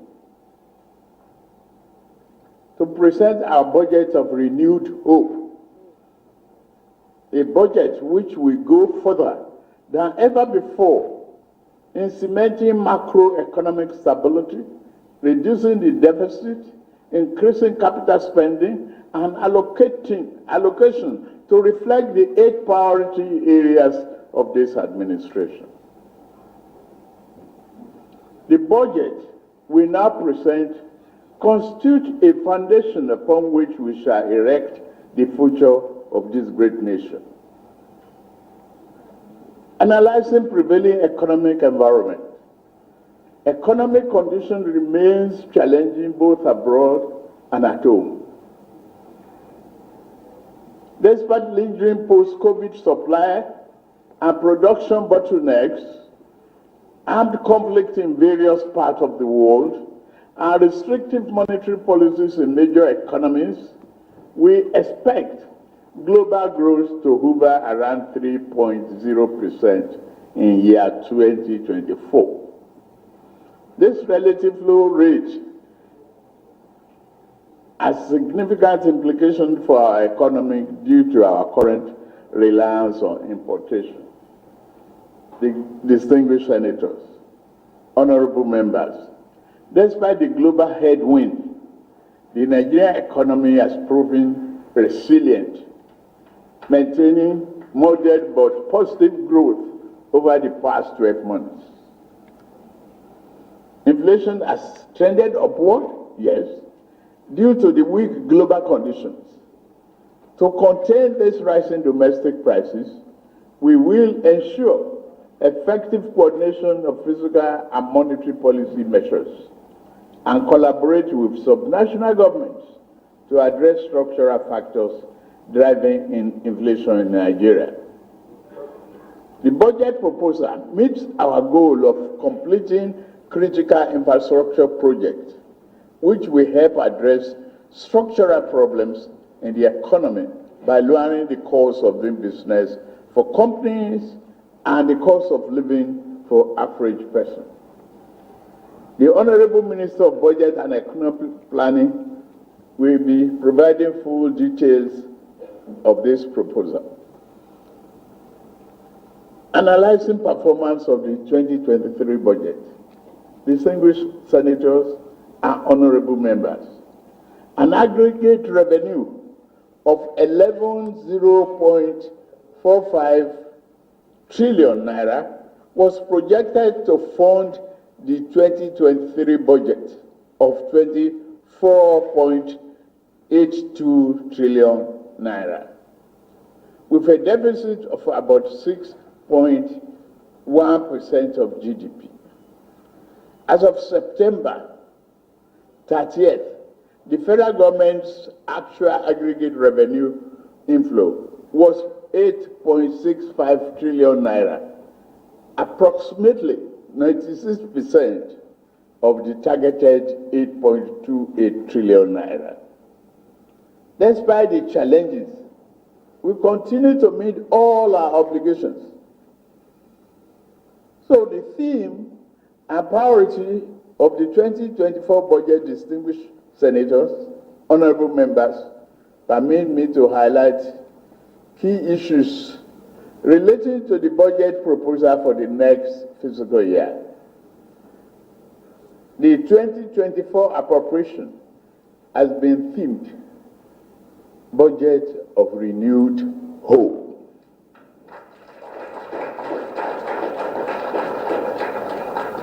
The proposed budget seeks to achieve job-rich economic growth, macroeconomic stability, a better investment environment, enhance human capital development, as well as poverty reduction and greater access to social security. Defense and internal security are recorded top priority. The internal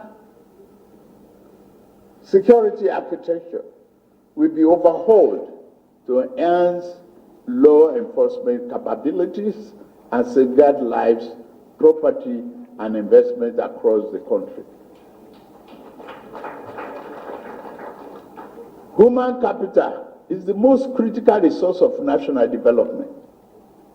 Accordingly, the budget prioritizes human development with particular attention to children, the foundation of our nation.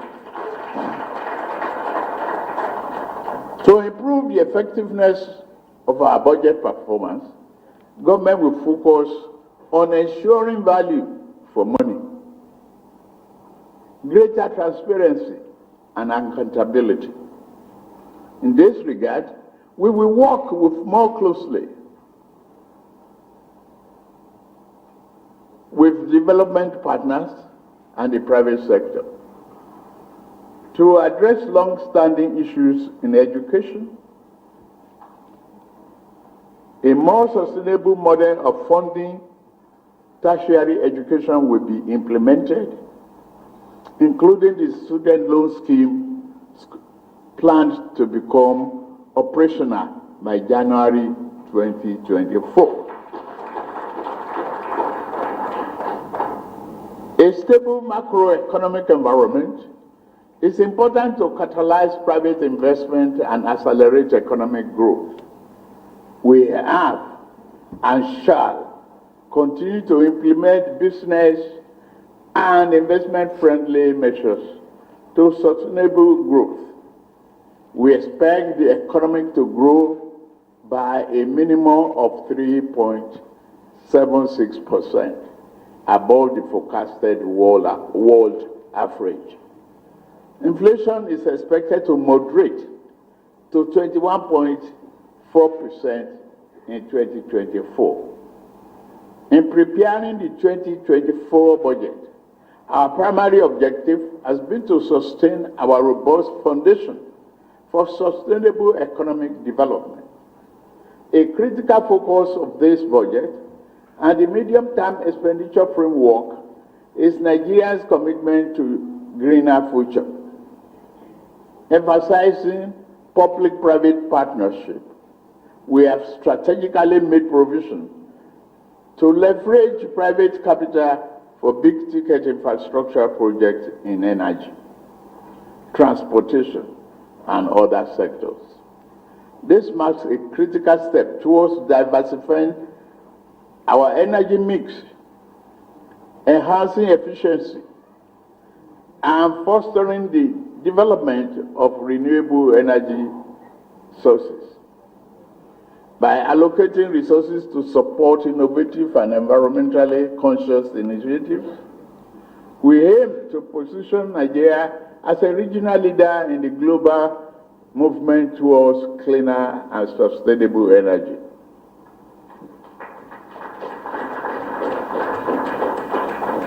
As we approach COP28 Climate Summit, a pivotal moment for global climate action, I have directed relevant government agencies to diligently work towards securing substantial funding commitments that will bolster Nigeria's energy transition.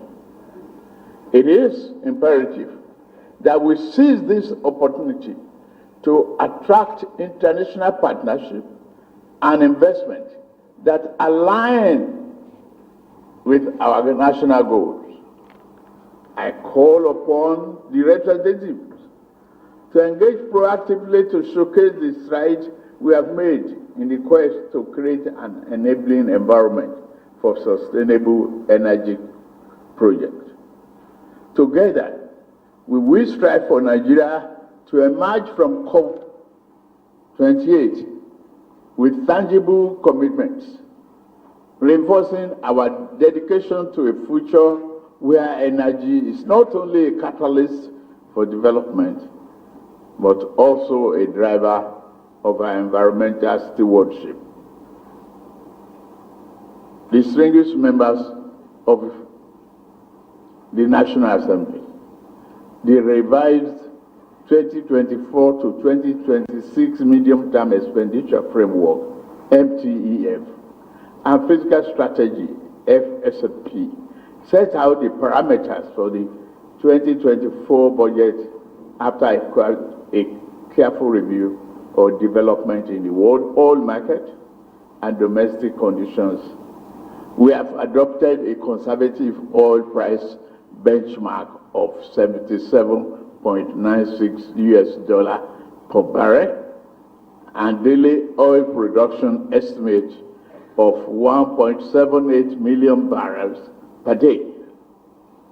We have also adopted a Naira to US dollar exchange rate of 7.50 per US dollar for 2024. Accordingly, an aggregate expenditure of 27.5 trillion naira is proposed for the federal government in 2024, of which the non-debt recurrent expenditure is 9.92 trillion naira, while debt service is projected downward to be 8.25 trillion naira, and capital expenditure is 8.7 trillion naira. Nigeria remains committed to meeting its debt obligations. Projected debt service is 45% of the expected total revenue. The budget deficit is projected at 9.18 trillion naira in 2024, or 3.88% of GDP. This is lower than the 13.7 trillion naira deficit recorded in year 2023, which represents 6.11% of GDP.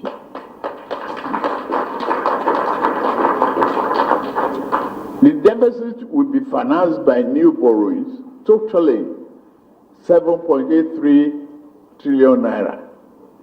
Strategically, 298 billion naira from privatization proceeds and 1.05 trillion naira drawdown on multilateral and bilateral loans secured for specific projects. Our government remains committed to broad-based and shared economic prosperity. We are reviewing social investment programs to enhance their implementation and effectiveness. In particular, the National Social Safety Net project will be expanded to provide targeted cash transfer to poor and vulnerable households. In addition, effort will be made to graduate existing beneficiaries towards productive activities and employment. We are currently reviewing our tax and fiscal policies. Our target is to increase the ratio of revenue to GDP from less than 10% currently to 18% within the term of this administration. Government will make effort to further contain financial leakages through effective implementation of key financial management reforms. Distinguished senators, honorable members, in view of the limited resources available through the federal budget, we are also exploring public-private partnership, the arrangement to finance critical infrastructure. We therefore invite the private sector to partner with us to ensure that our physical trade and monetary policy, as well as our developmental programs and projects, succeed in unlocking the latent potential of our people and other natural endowments, in line with our national aspirations. Distinguished senators and honorable members, this budget presentation will be incomplete without commending the patriotic resolve of the 10th National Assembly to collaborate with the executive on our mission to renew hope and deliver on our promises to the Nigerian people.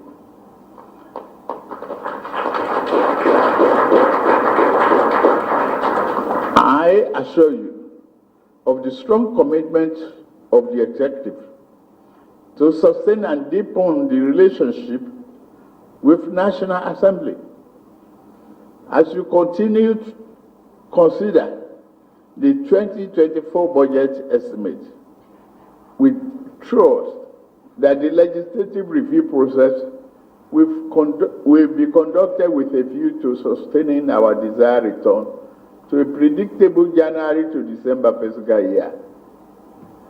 I have no doubt that we'll be guided by the interests of all Nigerians. We must ensure that only projects and programs that, with equitable benefits are allowed into the 2024 budget. Additionally, only projects and programs which are in line with the sectorial mandates of MDAs and which are capable of realizing the vision of our government should be included in the budget.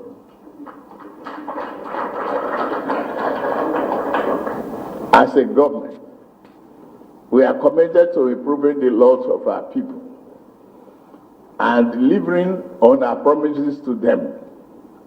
The 2024 budget has the potential to boost performance, promote the development of macro, micro, and small and medium-sized enterprises, enhance security and public safety, and improve general living conditions of our people.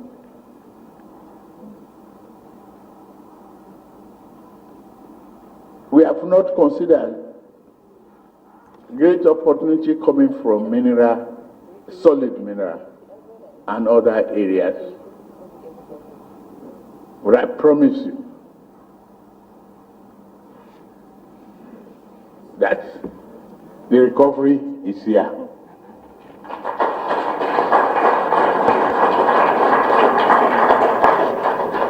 It is in your hands to thoroughly look into the situation, being sympathetic with the ordinary people out there who put their confidence on us and rest their hope with your and my family.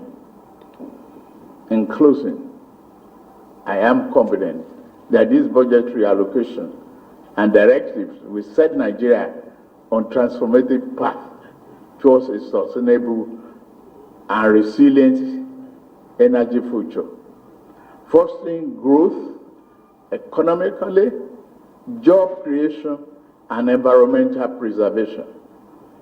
It is with great pleasure, therefore, that I will lay before you this distinguished joint section of the National Assembly, the 2024 budget proposal of the federal government of Nigeria.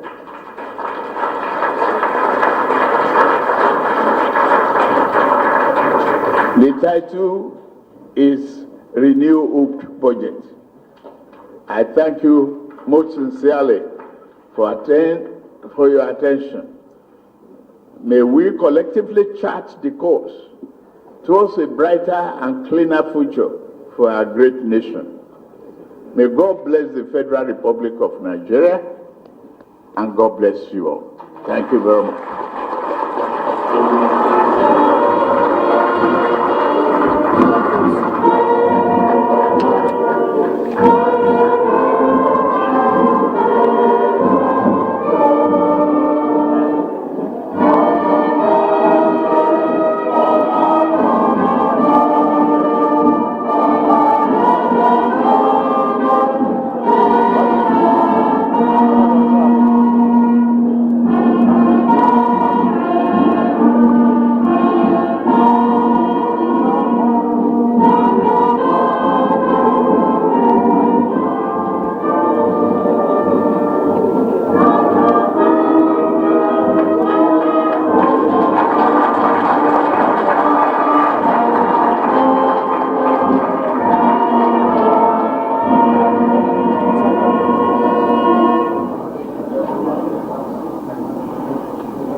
Well, the President just presented the 2024 budget, third renewed hope budget, 27.5 trillion naira budget.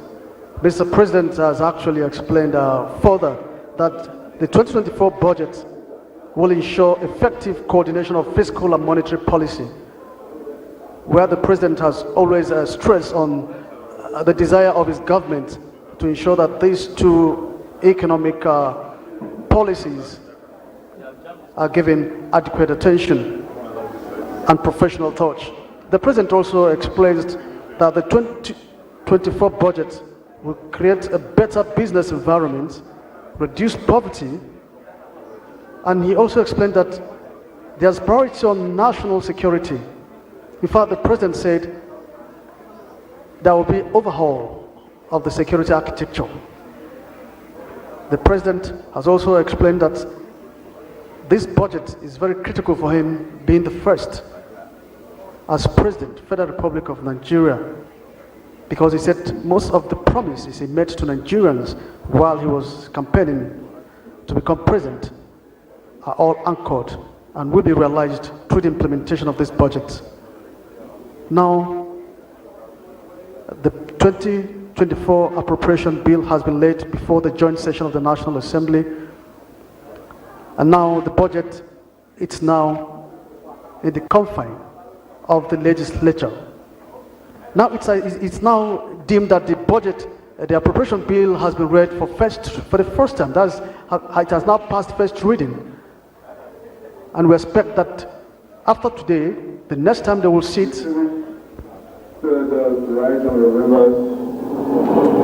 It is now my privilege and honor to invite my brother, the Right Honorable Speaker of the House of Representatives, to now move a vote of thanks.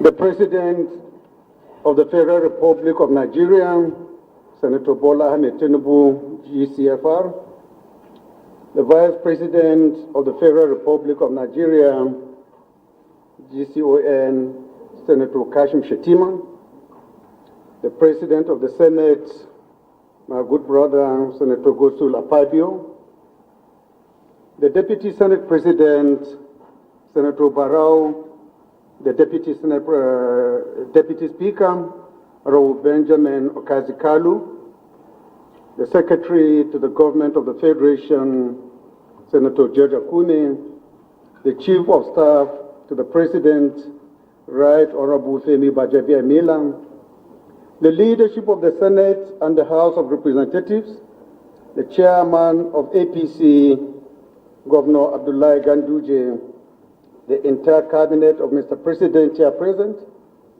executive governors here present, other government officials here present, the entire management and staff of the National Assembly here present, members of the press, distinguished ladies and gentlemen. On behalf of the National Assembly, I express sincere gratitude to Mr. President for taking time out of the grueling demands of his office to undertake a time-honored democratic tradition of presenting and laying the budget estimates for the year 2024. Your presence in this hallowed chamber, Your Excellency, is indeed historic, not only because it represents your first address to the joint session of the National Assembly as the 16th President of the Federal Republic of Nigeria, but also because it represents a homecoming for you. By undertaking this important constitutional responsibility, you have continued what you started at your inauguration on 29th May 2023. All your actions since then have been bold, decisive, and purposeful. They indicate your resolve to make decisions that may be hard but necessary to remedy past errors and put Nigeria on the path of economic recovery, security, and development. We commend you for your courageous and determined leadership. Your Excellency, sir, Your administration's renewed hope agenda is the philosophical foundation of the legislative agenda of the 10th House of Representatives.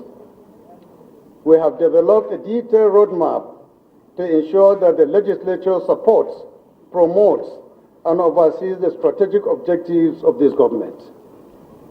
A major thematic area of our agenda is economic growth and development. We recognize the role that Parliament plays in shaping the economic trajectory and the role that we play in influencing economic development. Towards this end, the National Assembly will support the government policies and programs targeted at alleviating poverty, economic restructuring and diversification, as well as social sector reform and development. For the first time in our legislative history, the 10th House of Representatives created monitoring and evaluation committees to ensure effective implementation of the budget and Mr. President's 8-point agenda, among others. I'm happy to report to Mr. President that the legislative agenda was on 4th November 2023 unveiled to the Nigerian public through the distinguished chairmanship of the Senate President, distinguished Senate President Gosul Akpabio. Mr. President, it is a well-known fact that millions of our constituents are living through incredibly difficult times. For this reason, they also look to your own administration to provide quick and sustainable solutions. The antecedents of the President and your track record in governance inspire a lot of people and hope in Nigerians. Mr. President, it is for this reason that we cannot afford to fail Nigerians. If anyone can change the road and chart a new course for Nigeria, it is emphatically you. I have no doubt whatsoever that you can measure up to the expectations of Nigeria through your visionary leadership and commitment to the National Assembly. Accordingly, the budget laid before us today should not be seen as a mere financial document, but a reflection of our collective resolve to address the most critical needs of our long-suffering citizens. In order to promote economic growth and development, the 2024 budget should prioritize social welfare programs to help reduce poverty and inequality. Equally important is job creation and youth empowerment in view of the large and ever-growing youth population. Failure to do this means failure to invest in our future. This budget must also prioritize investment in education and healthcare, which is critical to human capital development and a more productive workforce. Infrastructure development is another critical area of importance, which is crucial for economic growth. The biggest challenge, however, is balancing these priorities within the constraints of available resources. In view of this, and the related challenge of high level of public debt, the National Assembly will ensure that the 2024 budget includes concrete strategies for sustainable debt management, including measures to increase revenue and control expenditure. Specifically, the focus should be on raising more revenue through tax reform, fiscal reform, subsidy reform, foreign exchange convergence, and centralized revenue collection. In our recent engagement with NTAs on the MTEF, we emphasize the need for revenue-generating agencies to double their targets to meet the 18 trillion revenue projected in the budget. Mr. President, the effectiveness and legitimacy of fiscal policies depend to a very large extent on public support.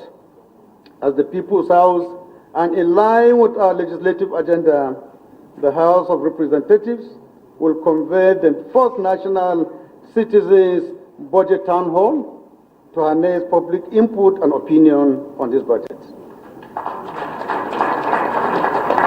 We are convinced that this will increase transparency and accountability, improve policy making, and increase trust in government. Public participation in the budgetary process has been shown to improve resource allocation and service delivery, as well as a more stable and robust economy. By seeking inputs from citizens, we aim to understand their local needs and preferences better and allocate resources more effectively.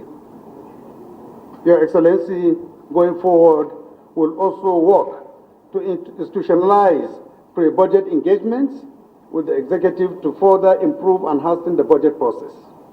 The House has already commenced interface with NTAs through the sectoral debates to understand the challenges facing government agencies and identified areas for legislative interventions. All of these efforts are geared towards ensuring that we provide the necessary legislative support to your administration's renewed hope agenda. Your Excellency, I cannot conclude my remarks without highlighting some of the perennial problems that have hampered the budget process in Nigeria. These are well known to Mr. President, who is an experienced ex-legislator. Although the government budget is an important tool for economic management and promoting growth and development, it has generally not met the expectation of improved service delivery and development. This has largely been due to challenges relating to budget enactment, budget implementation, and budget oversight. The well-known gaps in the various stages of the budget process underscore the need for budget reforms, including altering relevant sections of the Constitution and existing laws to strengthen the budget process and transform our budget into an authentic tool for development. For this reason, I propose enacting a Budget Act to strengthen the budget process and promote development outcomes. This is a well-established practice in democracies across the world. Mr. President, let me, on behalf of my colleagues in the National Assembly, assure you that we will give this bill the utmost priority it deserves. Where we give it accelerated consideration, we will diligently scrutinize it alongside Nigerians to ensure that when it is passed, it will be a budget that best addresses the most critical needs of our people. Accordingly, we seek the cooperation of all heads of MDAs, especially during budget defense by committees.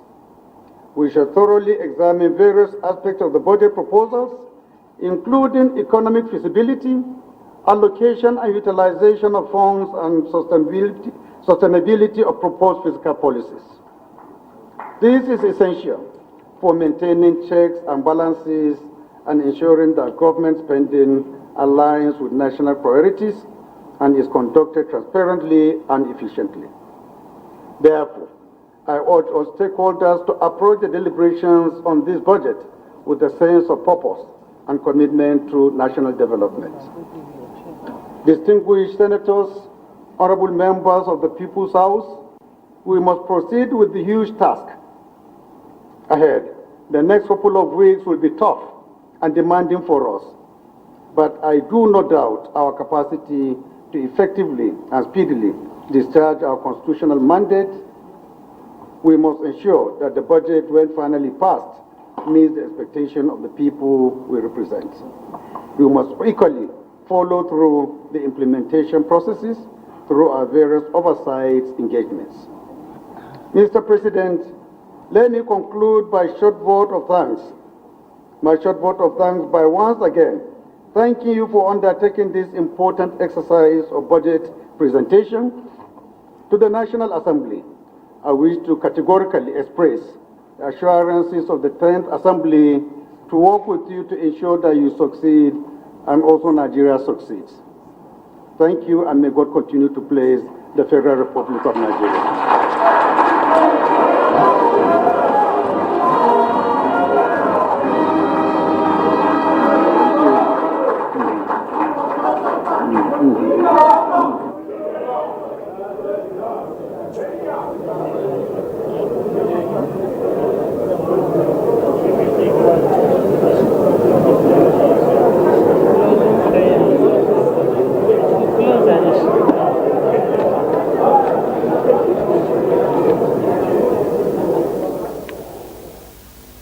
vote of thanks by Speaker Tajuddin Abbas, who on behalf of the National Assembly expressed gratitude to Mr. President for what he described as a show of political will.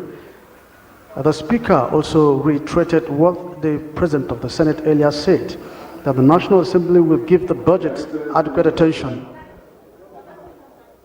Was duly observed. In line with our practice, we will now call on the Deputy Speaker and the Deputy Senate President immediately after this National Assembly to lead Mr. President and his esteemed delegation out while the joint session will continue. The national anthem.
Mr. President has just performed one of the most critical roles of the President of the Federal Republic of Nigeria as contained in Section 81, subsection 1 of the 1999 Constitution of the Federal Republic of Nigeria as amended, which provides that the President shall cause to be prepared and laid before each House of the National Assembly at any time in each financial year estimates of the revenues and expenditure of the Federation for the next financial year. At this point in time, the budget is now before the National Assembly. And this is another significant aspect of the budget process. Well, the first aspect is preparations of the budget done by the executive. The budget is presented to the Parliament for enactment. Now, the National Assembly will have to slate a date for the consideration, which will now be second reading. When the President presents the budget before the Parliament, it deemed to have been read for the first time. And then the next time, the Parliament will bring the bill before the Chamber will be second reading. And after that, the National Assembly will now constitute its standing committees. All the various standing committees will now become committees for the appropriations. And then ministries, departments, and agencies of government will now be invited to defend the budgets of the various ministries, departments, and agencies. And well, when the President of the Senate, Godswill Akpabio, was making his welcome speech, he urged the President to direct that all ministers and heads of agencies and parastatals suspend all foreign trips to ensure that they come to the National Assembly to defend their budgets. Well, as it stands, as soon as the President leaves, the joint session will continue. This is, like I did say earlier, a very significant session in Parliament when the President visits, and especially this time that is issue of presenting the national budget. Now, every Parliament has its own peculiarity. For instance, in Nigeria, just like the United States, the Nigerian Parliament has the power, has great powers on the budget process. Now, as the President has led this estimates of 27.5 trillion, the Nigerian Parliament has the constitutional right to increase or decrease? Well, there are three major types of parliament across the world. We have the budget writing legislature, which Nigeria and the United States belong to. We have budget approving legislature, that's for India and UK and some other countries. And we have budget influencing legislature. For budget writing legislature, which Nigeria belongs to, that parliament have the right to increase or decrease estimate presented by the chief executive. And that is where the issue of the power of the purse comes in. The parliament has the right to appropriate. So now, the 2024 budget has left the confines of the executive. It's now in the National Assembly. And the next stage will be the scrutiny of the money bill. Now, as soon as the president leaves, members of the National Assembly, that is the Senate and House of Representatives, will still remain in the chamber to continue with the budget process. And then Speaker Abbas did make a very salient recommendation. He said there's need for reforms of Nigerian budget system. Yes, he said it's very important at this point in time. There are some issues, some areas that need correction, because he said there are some challenges in the enactment, implementation and audit of budget. Because now that the president has presented the budget, the next process will be enactment. After that, it goes back to the executive for implementation, and then it's come back to the National Assembly for audit. That is where oversight, parliamentary oversight comes in. And so it's a whole gamut of exercise that involves both the executive and the legislature. And like the president did say, the president also commended the 10th National Assembly for the show of zeal to cooperate with the executive for national development. Now, there are certain, in the budget process like this, there's always need for constant engagement, which the president has assured the National Assembly that will continue in the interests of the nation. Now we expect that part of this budget will also see to the completion of some projects that were not completed in the 2023 budget. Now Mr. President has left the chamber. President of the Senate, Godswill Akpabio, Speaker Tajuddin Abbas, are now all seated with members of both chambers, senators and members of the House of Representatives, seated back in order to conclude the joint session. Now, this budget, we expect that there will be quite tremendous impact on micro and macroeconomic development, as the president did say. We did remember that the president had earlier established a presidential Fiscal Policy and Tax Reform Committee headed by Taiwo Oyedele. We expect that they will have huge impact on the budget. Now, I will hand over to my colleague at the lobby, Rabiu, who want to speak to some of the people who are accompanying Mr. President.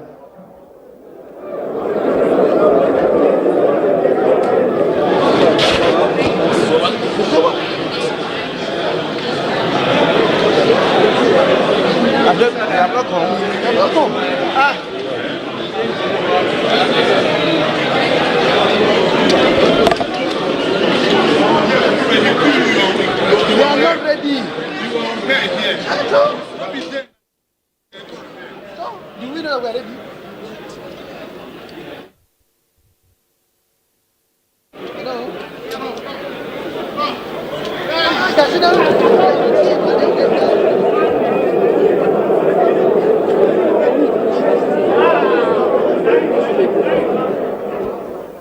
Our colleague there at the lobby of the National Assembly, Rabiu Ali, lost contact with our technical crew here. So actually he was standing by to speak to some of the people who accompanied Mr. President. But, well, one or two technical hitches couldn't allow him to forge ahead. Now, I think the presiding officers are now ready to continue with the joint session.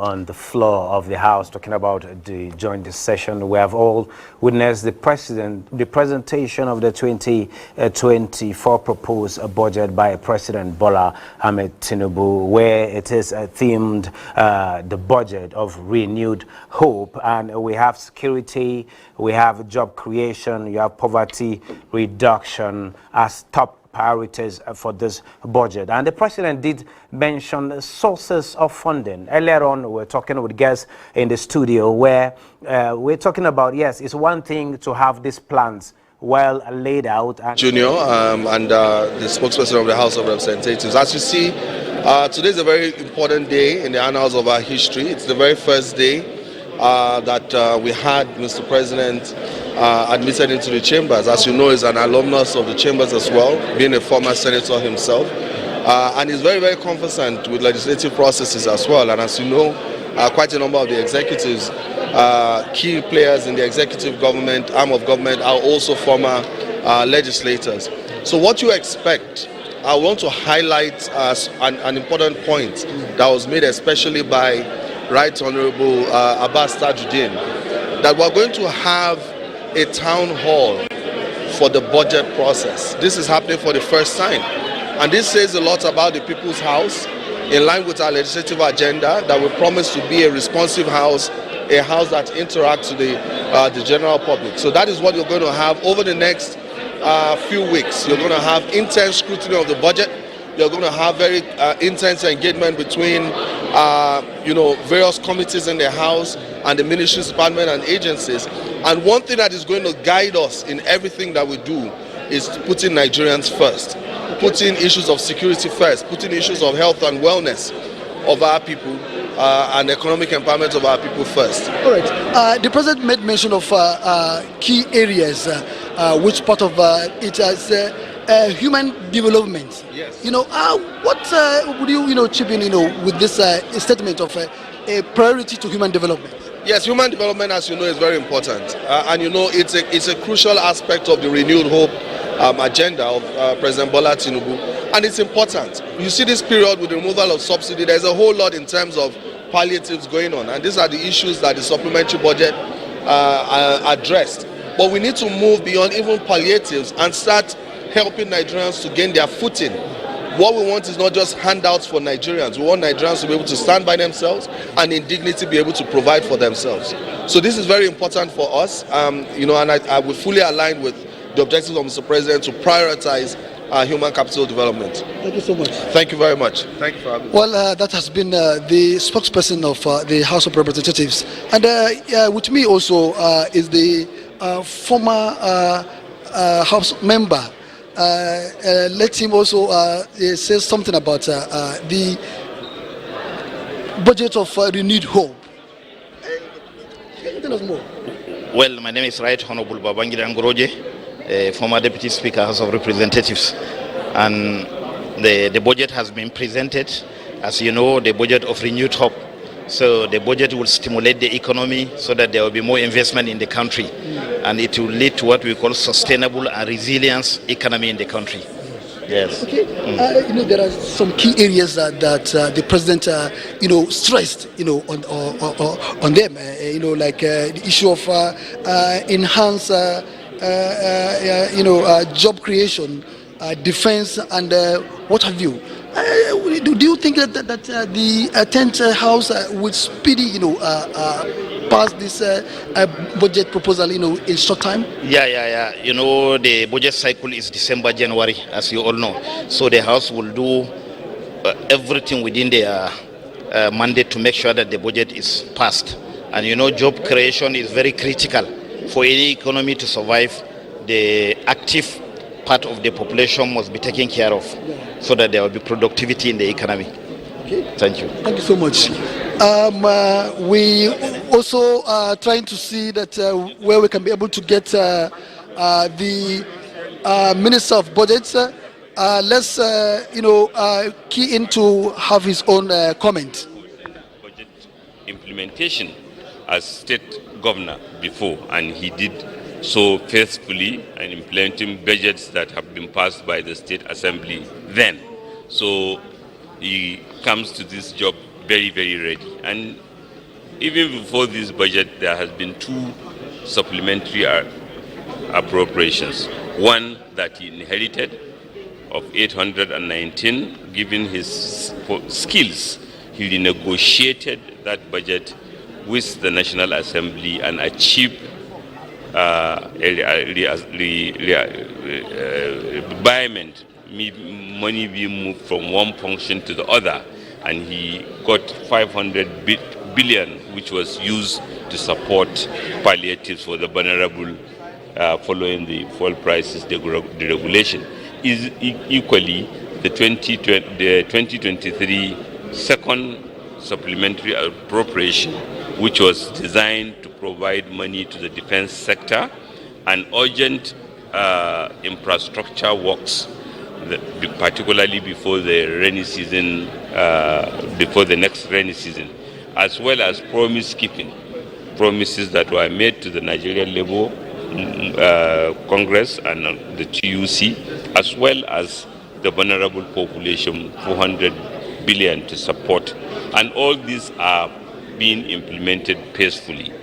This budget, the 2024 budget, as he rightly said, is further to cement those macroeconomic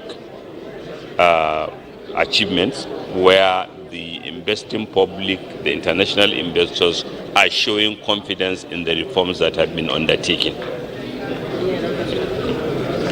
Thank you very much. Thank you. I'm sorry, the House of Reps. Yes. Ready.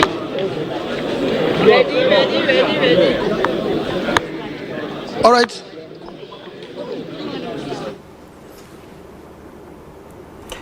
Now, having witnessed the presentation of the 2024 budget of renewed hope at the National Assembly by President Bola Ahmed Tinubu, we heard from the leadership of the Assembly of how committed they are to ensure the speedy passage of the process from consultations to what they need to do as lawmakers to ensure that this budget, which Mr. President also describes as a solid foundation on building on Nigeria's next stage of greatness. And before then, we have also been talking about some of the projections we've had here with the guests in the studio. And I would like to say for all of the guests I've had here, from Dr. Okengu to Mr. Nia Kinsiju and Aliu, it must have been a prediction. We said nothing might not just be much different from what we've seen from the projections from the MTEF, but we have seen from the budget, we have seen the oil benchmark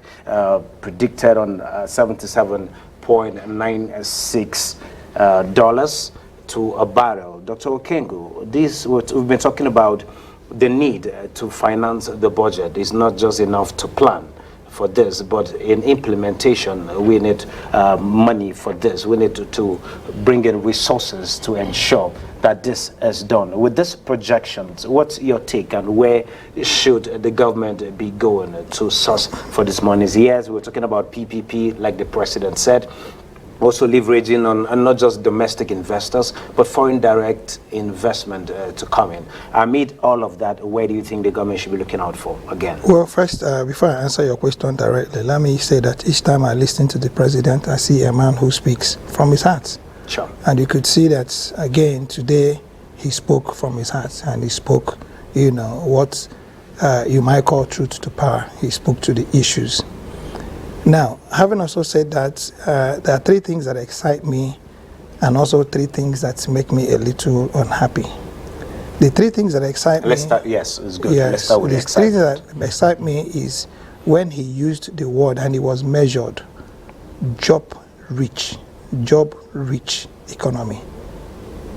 Job-rich economy. So he's just not talking about jobs, he's talking about a job-rich. And then he quantified it by now talking about human capital development, and he now mentioned the solid mineral sector, which he said, is on the looks. Then the 3 things I didn't see, I thought I would have also seen, considering our present socio-economic realities, would have been food security.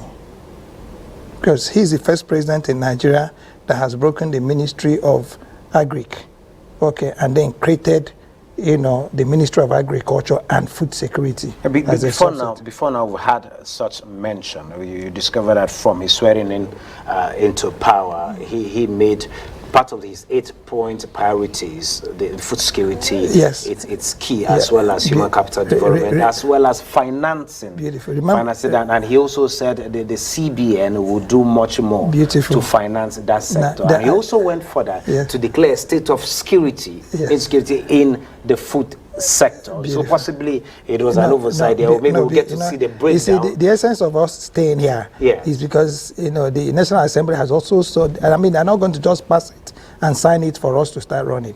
So it's important that these little elements, that seemed to have been overlooked, that I think are equally very important, are captured. I said 3 things make me a little bit uncomfortable. Yes. The second is that the president had announced, that in his supplementary budget, there had been a projection of 11 trillion, and that it could only, ramp up 8 trillion of that money.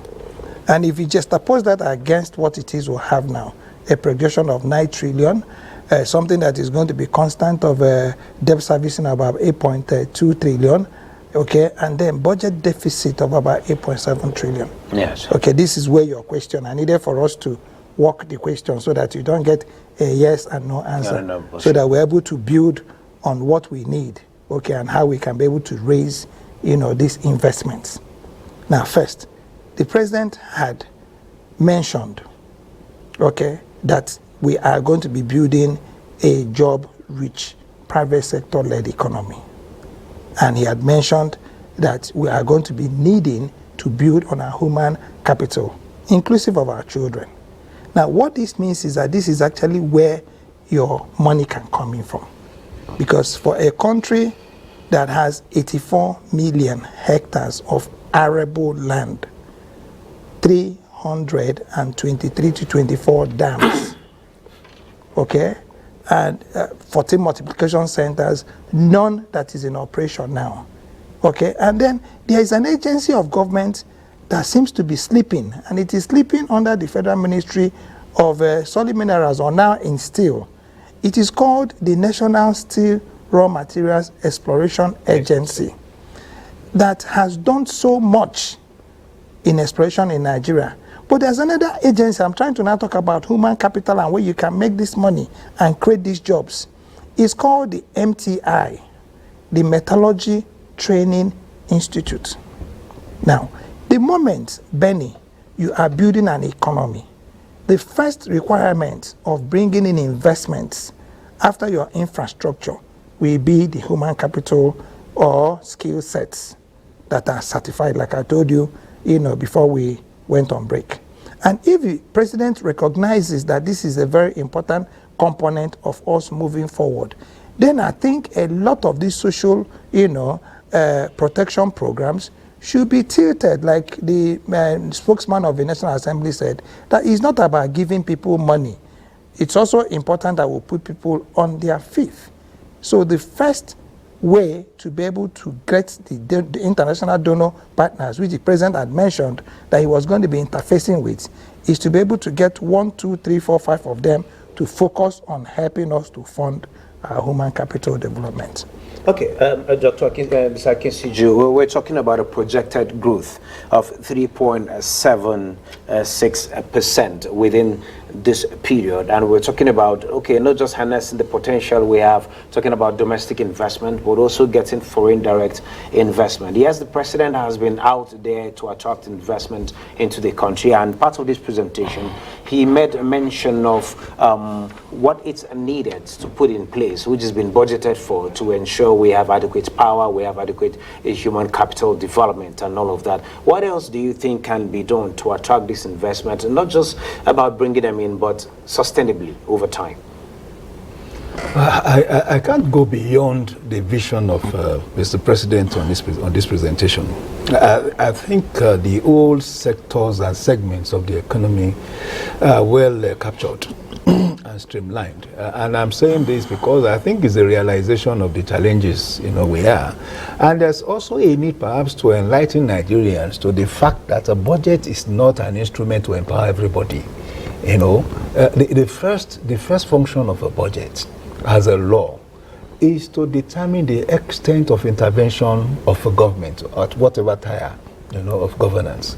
And a 27 trillion budget, even if it's shared at an average, I can't get the calculation now, divided amongst 200 and something million Nigerians, will not come up to 20,000 or so per head, So the idea, what struck me in the presentation of the president is that the budget would facilitate macroeconomic stability. Sure. Now, for me, that is an understanding of the issue.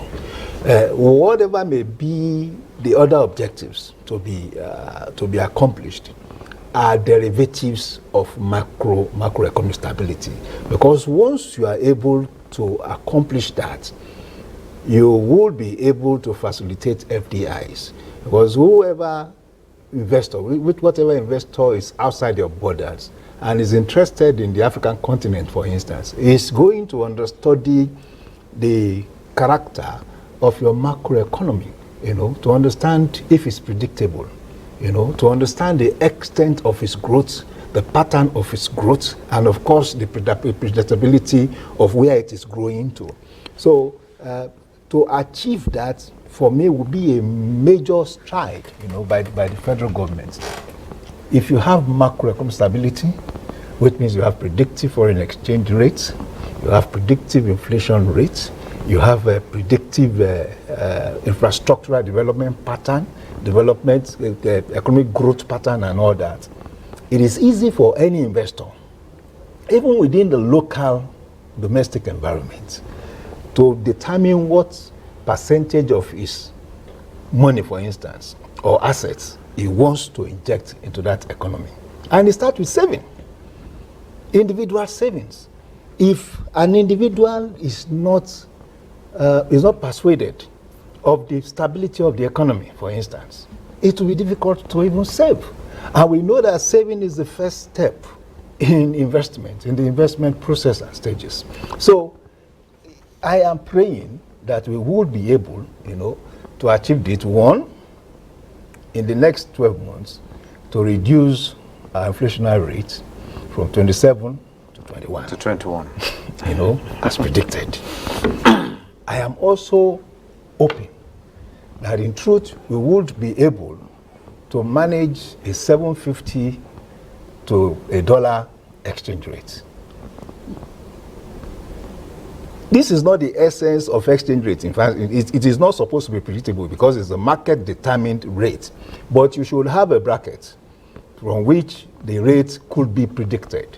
So I know the government is also putting in instruments to ensure there's a special budget for the Ministry of Finance to ensure that they go in and out of the markets to ensure the stability, apart from the more like the support we're getting from outside to increase liquidity in the sector to ensure we have stability. Mainly the CBN has that responsibility. Yes. So how about the handshake between monetary and fiscal policies? What should we expect? We can see that.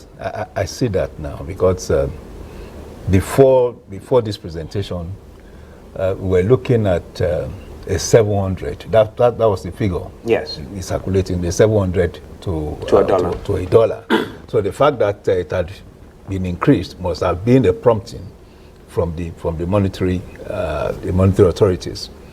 But again, going forward is also that vision of reducing inflation by addressing structural factors.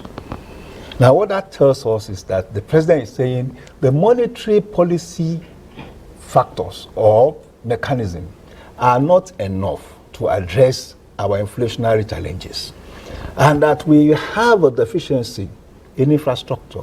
We have a deficiency in productive and production processes, and therefore addressing all that would more or less impact on how to manage the inflation rate downwards. Okay, well, we'll look forward to that.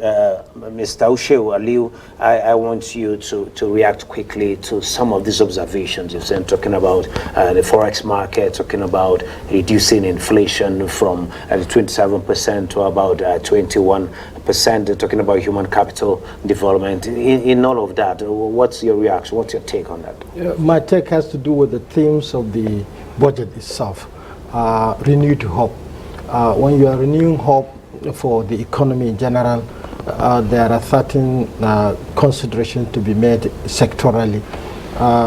Moderation of inflation to 21.04% is very significant, but there is much job to be done, especially when you look at the condition of the inflationary trend presently at 27 point, above 3.5. That is one. Second, what interests me more as far as this presentation of about 25 minutes, it was perfect and coordinated, looking at the presentation of the Senate President, the submission of the Speaker, and also the budget itself.